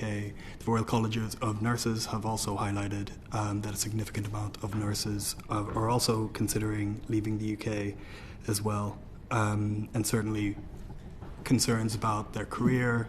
49% had concerns about the impact of their career. Of course, if they're thinking of the time that they spend in the UK, whether that's worth their while, whether that's worth their while in terms of their ability to integrate, whether that's worth their while for their ability to advance their career, this will undoubtedly have an impact. Okay. Martin, in the care industry, what effect are these proposals having on workforce planning in the care sector? Well, it's going to have a huge effect, and partly that's because we have a significant number of overseas staff, and we also have a significant number of vacancies. So the last data told us there are about 131,000 vacancies. Now, we had a very successful time when we recruited a lot of people from overseas, and they worked extremely well. And I think you should also acknowledge that in some areas it's very difficult to get homegrown staff, so often they were plugging gaps in particular geographical areas. I think another element of this, which links to what both Matthew and Peter have said, one of the challenges is that in social care you will not be able to develop your career during those 15 years. So what will happen is you'll arrive and you'll be at a point where you stay at that point, so you can't then progress your career. Now, if you're looking at the attractiveness of the UK, what that will mean is people who might think, well, if I do 15 years in Australia, I can develop my career, and then if I do want to go back, I'll go back at a much more senior level. So I think there are some really significant challenges that are particular to the care sector with this legislation. There is also, as both Matthew and Peter have said, really significant cost increases. So just for example, one of my members who has about 10% of overseas staff, if you increase this to a 15-year timeline, this is putting about $1.5 million extra just in the transactional costs of managing that process. So these are going to be serious impediments, first of all, for individuals making the decision to come to the United Kingdom, and secondly, it will be an impediment to businesses when they're thinking about, for example, do I develop a new service in an area where I know it's difficult to get staff? So they might then say, well, we won't develop a service there. So this might produce some, in effect, care deserts in some areas. So I think the implications of this approach in this new legislation are quite significant, and particularly significant for care providers. You explain, so we're all clear, why you can't progress your career under the 15-year rule. Yeah, I mean, what they're saying is that in effect you arrive, you have a role, and then for 15 years you're in that role. So, for example, normally, and particularly in a sector where you have a 30+ turnover rate, you would normally see 15 years people would be moving significantly through their career. So, for example, I've known people who have started as care workers and then they've become registered managers in the space of about 4 years. Now, if that opportunity is cut off to people who are coming in from overseas, that's going to make it very unattractive to come to the United Kingdom as opposed to going to another jurisdiction where you might be able to develop your career. And not only are you developing your career, but of course you're developing your remuneration package alongside your career. And I think in saying that we can't have career progression until we've gone through this process, that is probably one of the biggest impediments to people coming to the UK. And, you know, I want to reiterate, with 131,000 vacancies, with a turnover rate of 30-odd%, with also areas where it's particularly difficult to recruit from the home market, these are going to have significant impacts on care. Looking at the other side of the coin, do you talking about shortages in the domestic workforce, is the government doing enough to upskill the domestic workforce and fill these areas? Well, no. I mean, one of the other things that I think is quite shameful, actually, is that the Department of Health and Social Care and NHS England have done workforce strategies for the NHS. What they've done is a career pathway for social care, but they have not done a proper strategy for the workforce. Now, thankfully, and I want to pay tribute to colleagues at Skills for Care, they have developed one, but they've developed it outside government. And we have people sat behind desks that have got titles like Secretary of State for Health and Social Care and Minister for Health and Social Care, and yet they have decided to develop a workforce strategy for one bit of the system and they're ignoring the other. And similarly as well, in relation to this legislation, there is a very clear division between what's allowable in the NHS and what's allowable in social care. Well, actually, if we're told, and we are told constantly, that these are interdependent systems, why have we got such a differentiation in the way in which policy is being developed? And isn't the only way to address those issues to actually sort out social care? Oh, absolutely. You know, one of the things that people have forgotten is, in 1948, when the NHS was founded, people had an intervention and they came out either cured or dead, having gone to the hospital. Now the challenge of the 21st century is long-term conditions, and long-term conditions cannot be cured, and that's why social care is so important. Social care is the element that helps people live well with a long-term condition, and hopefully in living well, they're not only reducing the burden on the NHS, but they're also living active, productive and perhaps economically productive lives, and they wouldn't be able to do that without social care. And this seems to be missing in the policy agenda. On the skills issue out beyond the care sector, is the government doing enough to develop skills in the domestic workforce? I think one of the unfortunate situations we've got at the moment is it's probably a riskier time to start up a new apprenticeship scheme if you're a large employer paying the Growth and Skills Levy, formerly the Apprenticeship Levy, now than it's been at any point since the scheme was first created. And what I mean by that is if you're a company, obviously with lots of investments there's always a setup cost, isn't there? And there's a payback over a period of time. And if you're going to set up a new method of developing your workforce, a new apprenticeship entry route into an area of your business where you didn't have it before, your payoff is probably wanting to make at least a medium, if not a long-term commitment to it, and see it pay off over time. And the instability that exists at the moment within the apprenticeship system is one that has a number of employers saying, we would look at this, but we need to sort of exercise a risk premium for we don't know when, if or whether, the government is going to change the rules from under our feet. They did it a year ago, they've done it again at the budget. It's 2 budgets in a row where employers have found the rules change under their feet to say something that was permitted within the apprenticeship system, we're changing it and repurposing it to go somewhere else. If you're going to continue with that, find some other money from somewhere. And in an environment where employers are struggling with their cost base, that change can lead to cancelling something. Now, of course, government can make its priorities for how it chooses to invest public money. The challenge is that the apprenticeship levy is still spoken about as both a levy on employers to say to them, you should use this money to invest in the skills of your workforce, and if you're not doing that, then we're recycling the money into employers who are willing to. But at the same time, the rules of the system are changed to make sure that if you do find a way to spend money, we stop you from doing so, because actually we don't want you to spend it on your workforce. We want to spend it somewhere else in another part, because there isn't actually any general taxation funding for skills. So there's a big challenge there, and the whole thing's amplified by the fact that the money raised, not only from the Growth and Skills Levy, but from things like the Immigration Skills Charge as well, there's no transparency about where that money goes, and everybody's assessments is that there's a significant top slicing of it from the Treasury.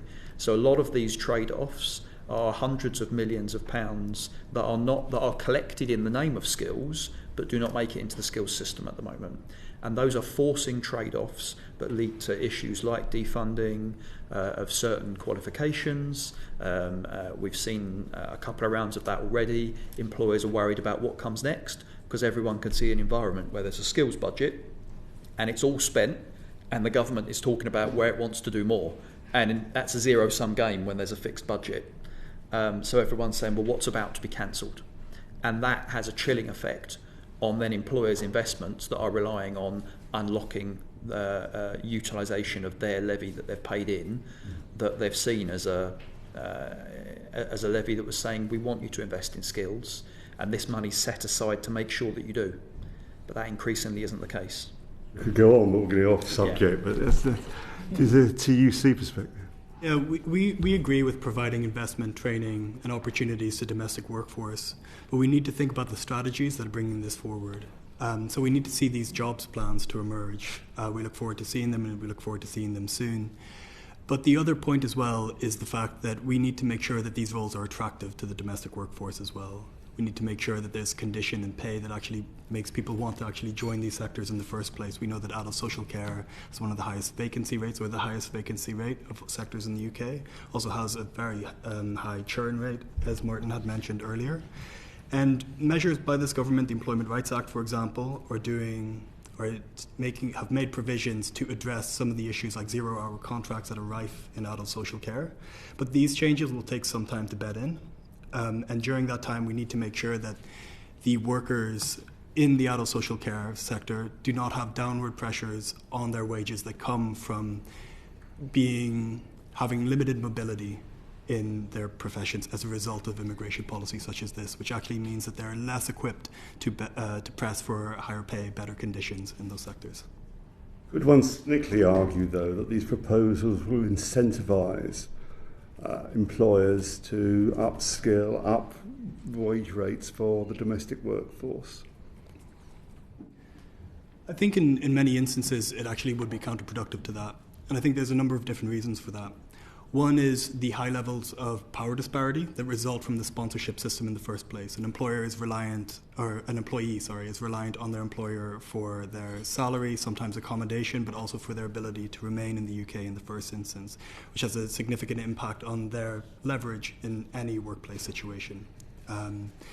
The other issue as well is the fact that a lot of workers, because of their concerns of retaliation, are hesitant to engage in trade union activity in their workplace to improve paying conditions in their workplace. No, but isn't the argument that if you make it harder to recruit from overseas, you might incentivise employers to actually do more with regard to the domestic workforce? Isn't that the argument we might hear?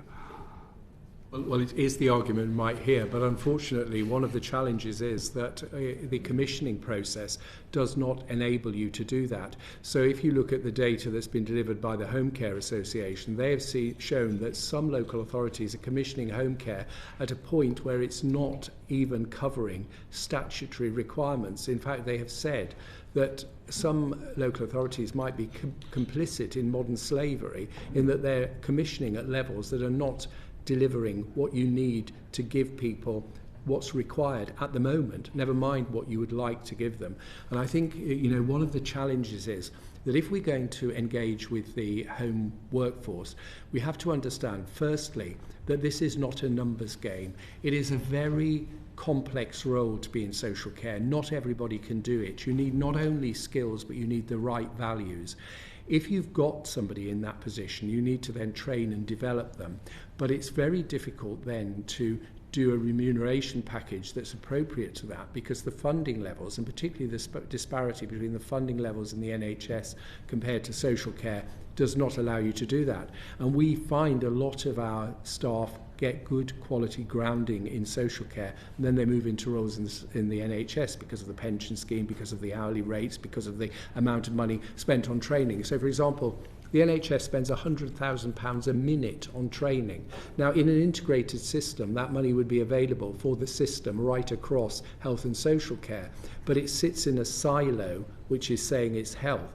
And one of the things that I think we need to do in order to make this an attractive profession is to have some clear workforce strategies to enable them to be about an integrated system, both health and social care. We need to be remunerating people properly with proper skills and competency frameworks and also payment frameworks. But that will not be achieved when you have this vast disparity between the funding pots and social care always underfunded. And in fact, the Fair Pay Agreement, the government has already identified the quantum, which is about 500 million. Well, that is going to do very little to significantly improve terms and conditions. Now, I appreciate this is a journey and there will be some collective bargaining happening every year and the government will deliver a quantum. But what that tends to do then is to put this into the piecemeal, one step at a time, unconnected with each other, rather than saying let's have a proper workforce strategy, let's integrate it with the NHS and health workforce, let's remunerate people properly, let's use the money that's available for training across the system. And if we did that, I think we would then make it a much more attractive destination for people, both in social care and indeed in health, because people would be developing their careers. And when you take it outside the private sector, it's obviously a different dynamic in that it's not the same sort of, terms and conditions aren't set with a ceiling from government in those private environments. But this is my point around the concern of sort of you're almost looking for a Goldilocks amount of pressure to apply onto a company. How much pressure do you apply to give them an incentive to act in a different way, a way that you're preferring that they would act, but that where they still have the capital available to make the investment to achieve that change?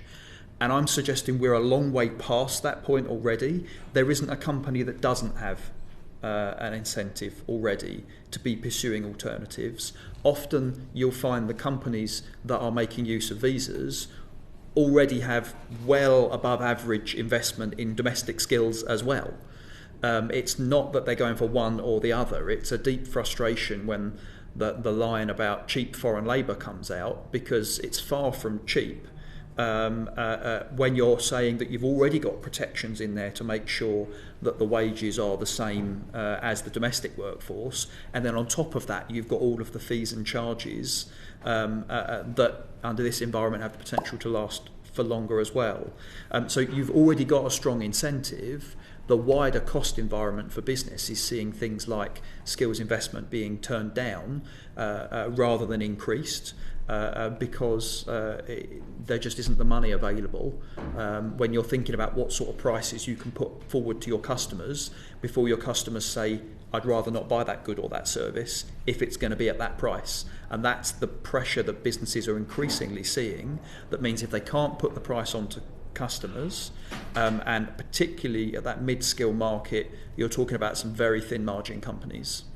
You've got profitability that's at decade lows, and therefore there isn't an ability to incentivize them more. If anything, you need to ease up the pressure a bit so that there's an ability to have the capacity to invest. Finally, my last question. In short, you're telling me from both employees and employers' perspective, these proposals are not helpful? I don't think they're going to deliver a change in the economy that you would hope to see if you were hoping it was going to lead to a pivot towards... They're negative or just neutral? I think you might see just a decline in activity, which is the sort of thing we're seeing in a more stagnant labour market emerging as well, right? We'll agree with that. Absolutely. And I would also add the human impact as well. Sorry? I would also add the human impact as well on the workers. Sorry. Thank you. If I could just follow up on the social care conversation a little bit. Because, firstly, I see in my own constituency and in my personal life the massive contribution of social care workers, both UK nationals and foreign nationals, and it just can't be understated. But just on that topic about why the sector has struggled to recruit domestically, can I put to you an argument that I heard from a migration policy analyst to see what you think about it, who said to me that in the aftermath of immediate aftermath of the pandemic, there was a real realisation of a massive shortage of social care workers. And social care, I wasn't involved in I wasn't elected politician at the time. The social care sector came to the government under Boris Johnson with that evidence that was understood, and the sort of quid pro quo was, allow us to recruit from overseas to plug this gap, and we will do the reforms needed, that won't be what's required going forward. The government agreed to their side and opened up massively recruitment from overseas, but there was no concomitant reform of the social care sector to improve its recruitment from the domestic workforce. And the evidence does suggest that that's what's happened. What do you think about that, and what would your answer be? Well, my answer would be that the evidence is clear that we've not been able to recruit in the way we would like from the UK workforce. But that has nothing to do with the fact that we haven't delivered on our side of the bargain. The bargain is not being delivered by government in terms of the funding package. So, for example, we have got a £230 billion NHS expenditure, and social care is about 30 billion, and we have got serious problems. And interestingly as well, not only are we in the space where the government funding is totally inadequate, and there is loads of evidence to prove that, including things like the cost of care exercises that were done in the preparation for the implementation of DILNOT, which identified what it costs to run care services, and we can see that they have not kept pace with that. But we've also seen situations where local authorities are so incredibly pressurised they cannot increase fees appropriately. That's also another issue which is not well understood, is the pressure that puts on self-funders who are constantly being asked to plug the gap. So I would say to your analyst that he doesn't understand how the funding in social care works. And if he did understand that, he would be able to see that it wasn't about a short-term, we will get to a position where we will then start recruiting. Of course, we also thought at that point, post the pandemic, that we might be moving into the DILNOT scenario, and we had all planned for that. And that may have also changed the dynamic around funding at a local authority and at a central government level, but none of those things happened. So I would say to your economist that he probably knows half the story. Okay, thank you. I want to broaden out a bit to look at the routes to settlement more broadly, from not the care sector at all, but across the whole economy. So one of the proposals in the consultation is for deductions in the time it takes to get to the route to settlement, based on whether your salary is above a threshold, two thresholds that would speed it up, get you there faster, or whether you work in key public sector jobs. What would your assessment be of the impact of that on the economy, of slowing down the route to settlement, particularly if you're at lower income levels? And I'll open up to any of you. So I would say that the proposed deductions take quite a narrow understanding of contribution in that sense. I think we do need to take a much more holistic approach to how we understand the contributions that people make at a societal or economic level. The consultation does involve other metrics as well, like volunteering, right? But I'm asking specifically about the salary thresholds and the working in the public sector. Yeah, I don't think you can necessarily equate contribution in that sense via salary by the total taxable income. Instead, I think we need to look at the wider contribution that people make. So, for instance, the positive net fiscal impact that people can make by addressing unmet needs, for instance, which can drastically change how we view this equation in the first place, as well as how narrowly we set these exceptions for the deductions by what specific roles we have. We don't want to separate out public service workers by professional registration or pay, and I'd be concerned about the message that also sends to the wider workforce, particularly in these low-paid sectors. Again, any doctor, any nurse, any teacher, they are dependent on a wider ecosystem of support, whether that's tech staff, whether that's cleaners, whether that's somebody manufacturing devices for greater use. It does need to be considered in a much more holistic sense than selecting a couple of narrow roles. And I think there's a few things that will lead to there's always odd outcomes whenever you pick these sorts of binary points, aren't there? And some of the things we've got our eye on are where you're decoupling that earned settlement, maybe for the main visa holder versus a dependent. You could also have some slightly odd situations where you'll end up with, say, the shape of that family having an impact on how they get to settlement. Where if you looked at the household level, they'd look the same, but the structure of it could lead to some very different outcomes. So two people, both working, earning above that first salary threshold would obviously both get a deduction. But if one of them had higher earnings, and maybe those higher earnings were facilitated by, say, a greater share of the informal childcare or other caring responsibilities being taken on by the other partner, then you end up finding one person's route to settlement is negatively impacted by sort of how that family structured themselves. And some of those sorts of odd situations can affect how individuals will then experience this sort of new system. I think something that is quite concerning around the mid-skilled market, which I know you've been asked us to focus on.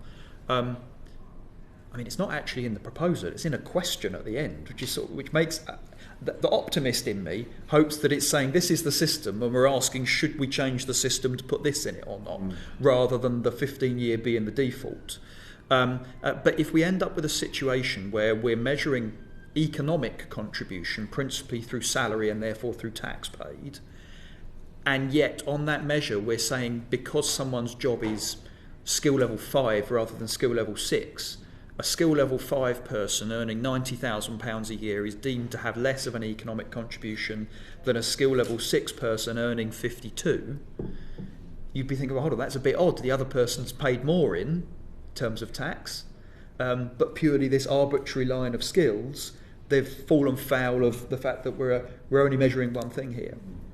And when the outcomes can be as stark as, you end up with 10-year deduction, a 5-year difference in your route to settlement, that would feel like quite an odd outcome if the difference was our measurement of their economic contribution. So I think some of these things can be tweaked. The principle around the idea that settlement is earned through meeting a series of criteria, I don't think needs to be that controversial. You already had to meet certain criteria, right? It was already earned to some extent. We just didn't call it that. But exactly where these bars are set, at the moment they're being tied to tax thresholds as well. But obviously those tax thresholds can change, and it's been clear that it's not necessarily that they'll be tied to those in the future. So are they necessarily the right places to put these thresholds simply because they happen to be the tax thresholds at the moment? It feels like a weak logic if we're already saying, and we're not going to tie it to those tax thresholds in the future. Kind of shows that we don't think the tax thresholds were a key point for inflection for that decision. But what about the argument that this is about basically fiscal cost? So some people come into the country to do jobs and doing it perfectly legally, and that's great, but there is a point at which you pay in more than you have taken out to the fiscal, to the exchequer, and if you're at that level, then that's great, you can apply for settlement, you can stay here for as long as you like. But if you're not at that level, we need you to pay more in tax before we'll let you get there. About measuring people's fiscal cost overall, do you think that's unfair, or is economically harmful to do that? I think it's hugely problematic because it entirely depends on what sort of tax and benefit system governments construct. And obviously that changes over time. But the main driver of why most migrants are seen to be a fiscal cost is because most Brits are too. The assumption is that once you start passing through say a child of a migrant, what's the fiscal impact of them having a child? The fiscal impact from having the child is seen to be broadly the same as a Brit having a child. But it's that the way we've constructed tax and benefit systems to be progressive means that most people don't meet the bar of making a net contribution. So you start to construct a really high bar in a world where we've deliberately made a political choice to make tax and spend very progressive. It then becomes very hard to meet that bar, and it could continue to change over time. In a different environment, suddenly what meets a net fiscal cost or not could be a very different calculation, and that's what makes it quite problematic. But it's not banning people who don't meet the fiscal cost from getting it, it's just extending the time period. Yeah. I'd return to the point about the positive net fiscal impact that can be made by workers meeting unmet need in the first place, and how that actually can be seen to be reducing costs in a wider sense. But the other thing that I would flag as well is the equalities implications for that and where we're setting these levels in the first place. So for instance, the deduction in time for I think it's 50,270, something along those lines, if you earn that salary. The difficulty that poses, or the concerns that poses in terms of what happens if somebody has caring responsibilities, disabilities. It's not necessarily in people's gift to earn £50,000 plus, regardless of whether they'd like that or not. I think there are concerns about the equalities impacts as well, and how we construe these various metrics by which we assess deductions. And I think also, if you take account of the fact that some people are coming to do roles that are absolutely essential, and we can't recruit from the in-country population, then the costs of people, for example, going into crisis and going then into acute hospitals, etc., are significant. And if we only look at the amounts of money people pay in tax, then what you do is you lose the amount of contribution and savings they can make for the system generally. So it's a very crude measure, I think. Okay, so that actually brings me on to my next question, which is, I accept your argument that if you're only looking at income to speed you up through the settlement process, then that would be very crude. But from what I understand in the consultation, it's just adding that in as another element. So there's multiple things you could do to speed your way through it, like, are you doing a job that's critical to the public service? Are you contributing in your community and volunteering in other ways? And this is another one. And it would be sort of a points-based system, you might call it, whereas as you accrue the points, you move through it more quickly. So isn't it? Well, yes, but of course, some it's just incorporating that. But some social care services will not be as recognised as the NHS, for example. And so why should a public sector, just because it's public sector, get more brownie points than somebody who might be delivering something to somebody who is in great need, but doing it through a charity or doing it through a private company? Well, that was going to be exactly my question back to you, which is, what adjustments would you want to see made for the system to work like that? I mean, my view is, if we're going to do this in relation to both health and social care, we need a level playing field for both. And they should not be a position where just because you work in the NHS, you get an enhanced position than if you work outside. It should be about what you do and the importance of what you do and what you contribute, not who your employer is. And do you think, I mean, I understand the logic of your point there, but do you think we could design, it's within the wit of the Home Office or any government department to design a system that could be that tailored? Or what do you think would be a good proxy to use? If not your salary, if not the employer, unless you go out and do a job analysis of every single job in the economy, what would be a good proxy you would argue for? I think you've hit the nail on the head. It's nearly impossible to do. And certainly in answer to the question, do I think it's in the wit of the Home Office, the answer is no. You get that a lot.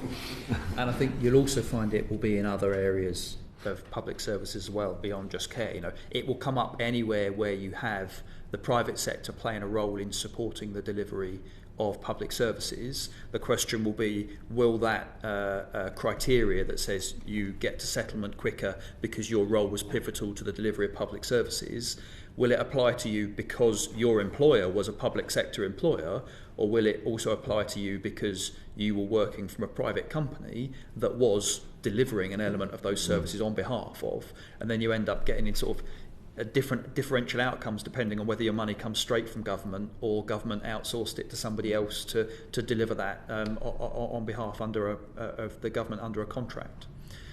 So you get some of those sorts of quirks that will just need to be worked through in all of this so that we don't get some perverse outcomes. The other thing I think about is just some of the dependencies between different sectors. So some of the ways you'll find an impact will be, you know, if it impacts you very directly. But if I said to you that maybe, you know, if something affected some of the logistics suppliers that were involved in the supply chains of some of the public services, if suddenly that was dysfunctional, you'll find the delivery of so the front line gets hit in a number of different ways, and companies also find that in this distinction where you talk about, you know, some of the highest paid and highest skilled. I'll put it in an example that's often used for the sorts of people we want to attract, like world leading scientists to come and do research and development in the UK. often it's hard to make the case to say, let's bring that person in.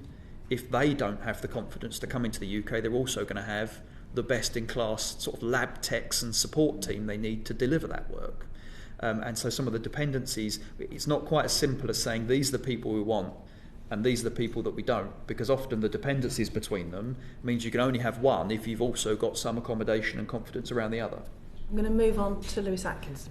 Thank you. I'm going to come to transitional protections and impact on workers, but if I could just have a very quick follow-up from previously on the thing about salary thresholds.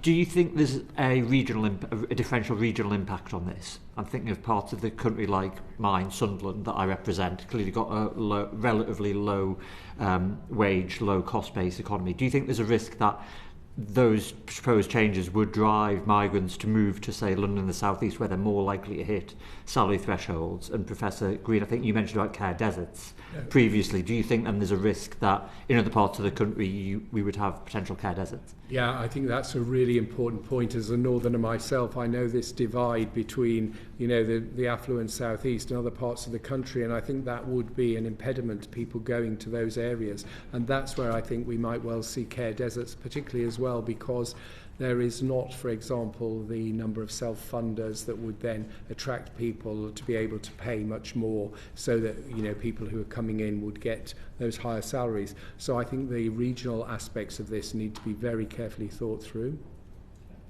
Thank you. I agree. I think it's a fiendishly complicated problem to try and get round. Yeah. I've seen this debate come up on a number of occasions around salary thresholds.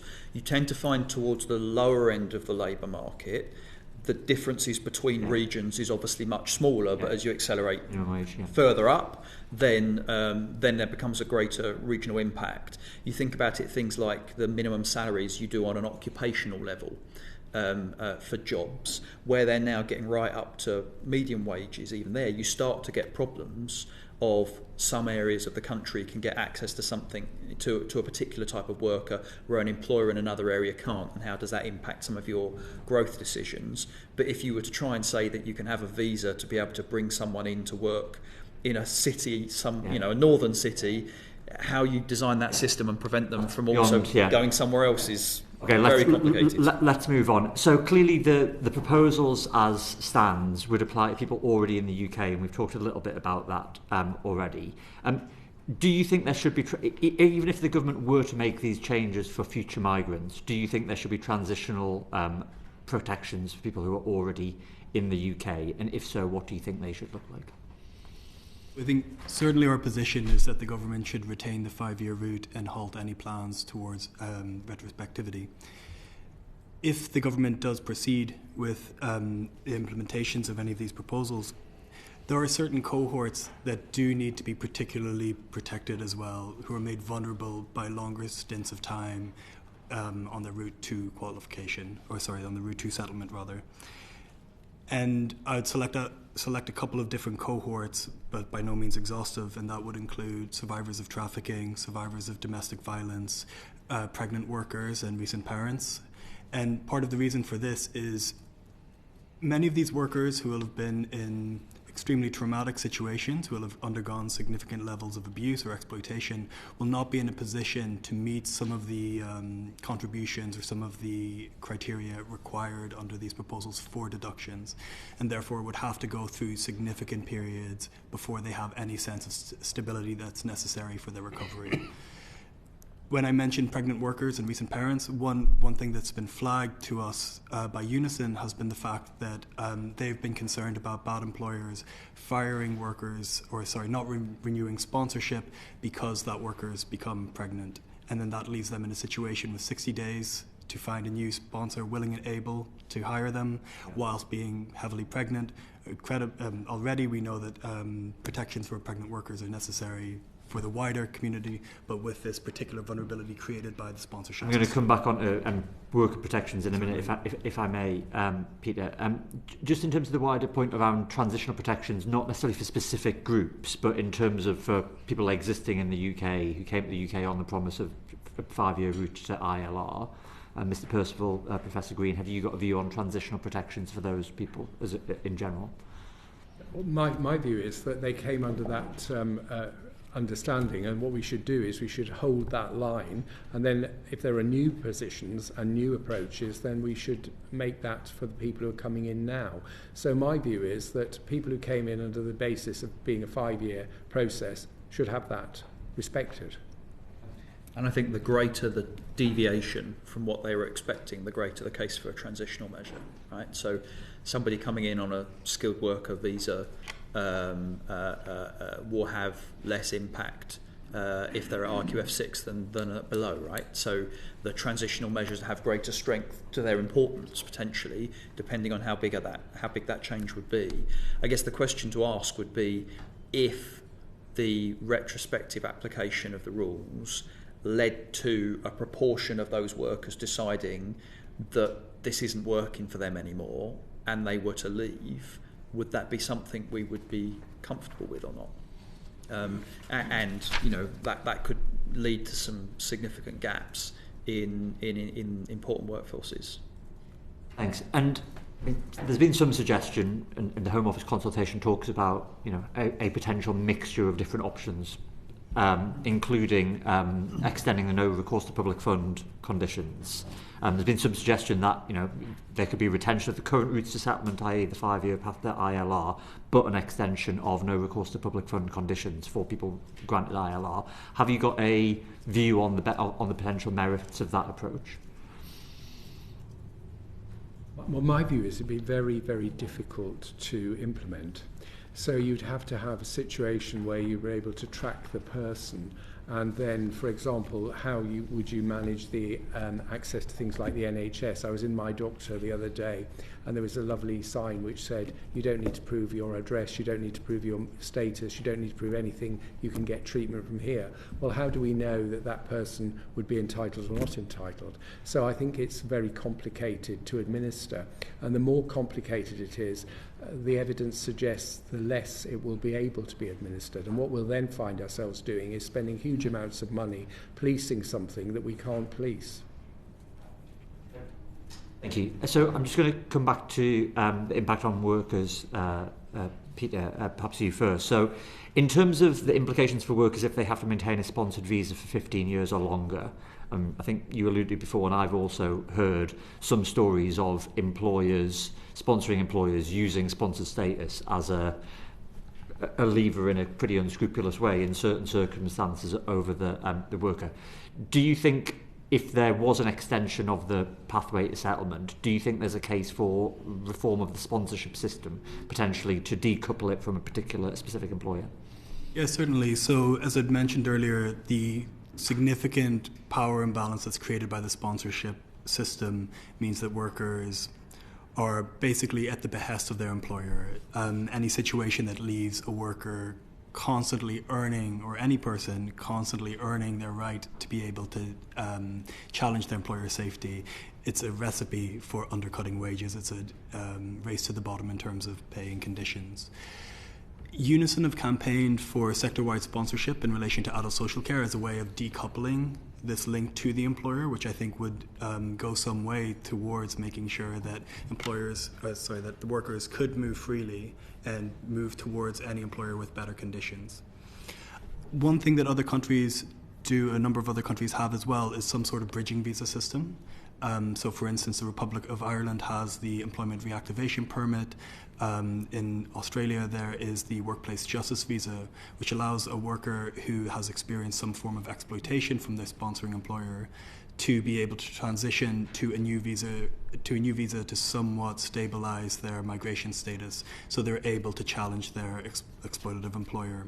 In the Irish example as well, one thing that it's interesting about it is the fact that it's where the worker has lost their employment through no fault of their own. For instance, if their employer went bankrupt or something along those lines. And certainly, if any of you are familiar with the explosion of human trafficking cases in adult social care over the last couple of years, this was something that was a massive concern.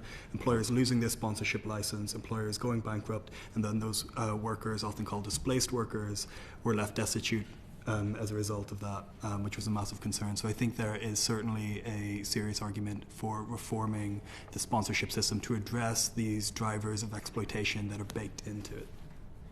Professor Green, have you got any view on sector-specific sponsorship as opposed to employer? Well, my view is if you're going to do that, you'd have to find a mechanism to fund it, because then it disincentivises people who are employers from funding it, because you wouldn't have the link to the person. So there would be less incentive to engage with the process, because you might find that you're paying a certain amount to get somebody a visa or a possibility of entry, and then they'll go to another employer. So it'd have to be a mechanism to fund it. Of course, the other issue is about people who have that, exactly as Peter said, have to move to other employers because of no fault of their own. Of course, there has been a significant amount of money put into local authorities to do some of that work in clearinghouse, in effect, but nobody seems to know where that money's gone, and nobody seems to have any data about how many people have been supported by that. And often it's very difficult for people who are in that position to know who to contact, to then be able to access this resource, to be able to then find another employer. Just in relation to that, the Work Rights Centre did some analysis on these rematching hubs in the adult social care sector. I don't think it was the full scope of rematching hubs, if I remember correctly, but they found that only 4% of the people who came forward were rematched as a result of that. So would you say that where migrants lose their sponsor through no fault of their own at the moment, is the support sufficient? Does the system work for those people? Well, I don't think it does. Peter's probably better to say that than me, but I don't think it does. Okay. No, I think there's significant risks of destitution. I think there's significant risks of workers falling out of status and becoming undocumented as a result, and being at an incredibly high risk of exploitation. And I would say from an employer's perspective, a system built around employer sponsorship was not an employer-designed system. That was Home Office designed in order to be able to get employers to do more of the heavy lifting around enforcement. So if you were going to grant status to individuals rather than to a specific employer, the Home Office would lose the ability to make somebody else responsible for making sure that compliance with the visa, the Home Office have to take that on themselves. So you'd need the resourcing to be able to do that, and how you design a system that would work if you were to say it was going to have an enforcement mechanism.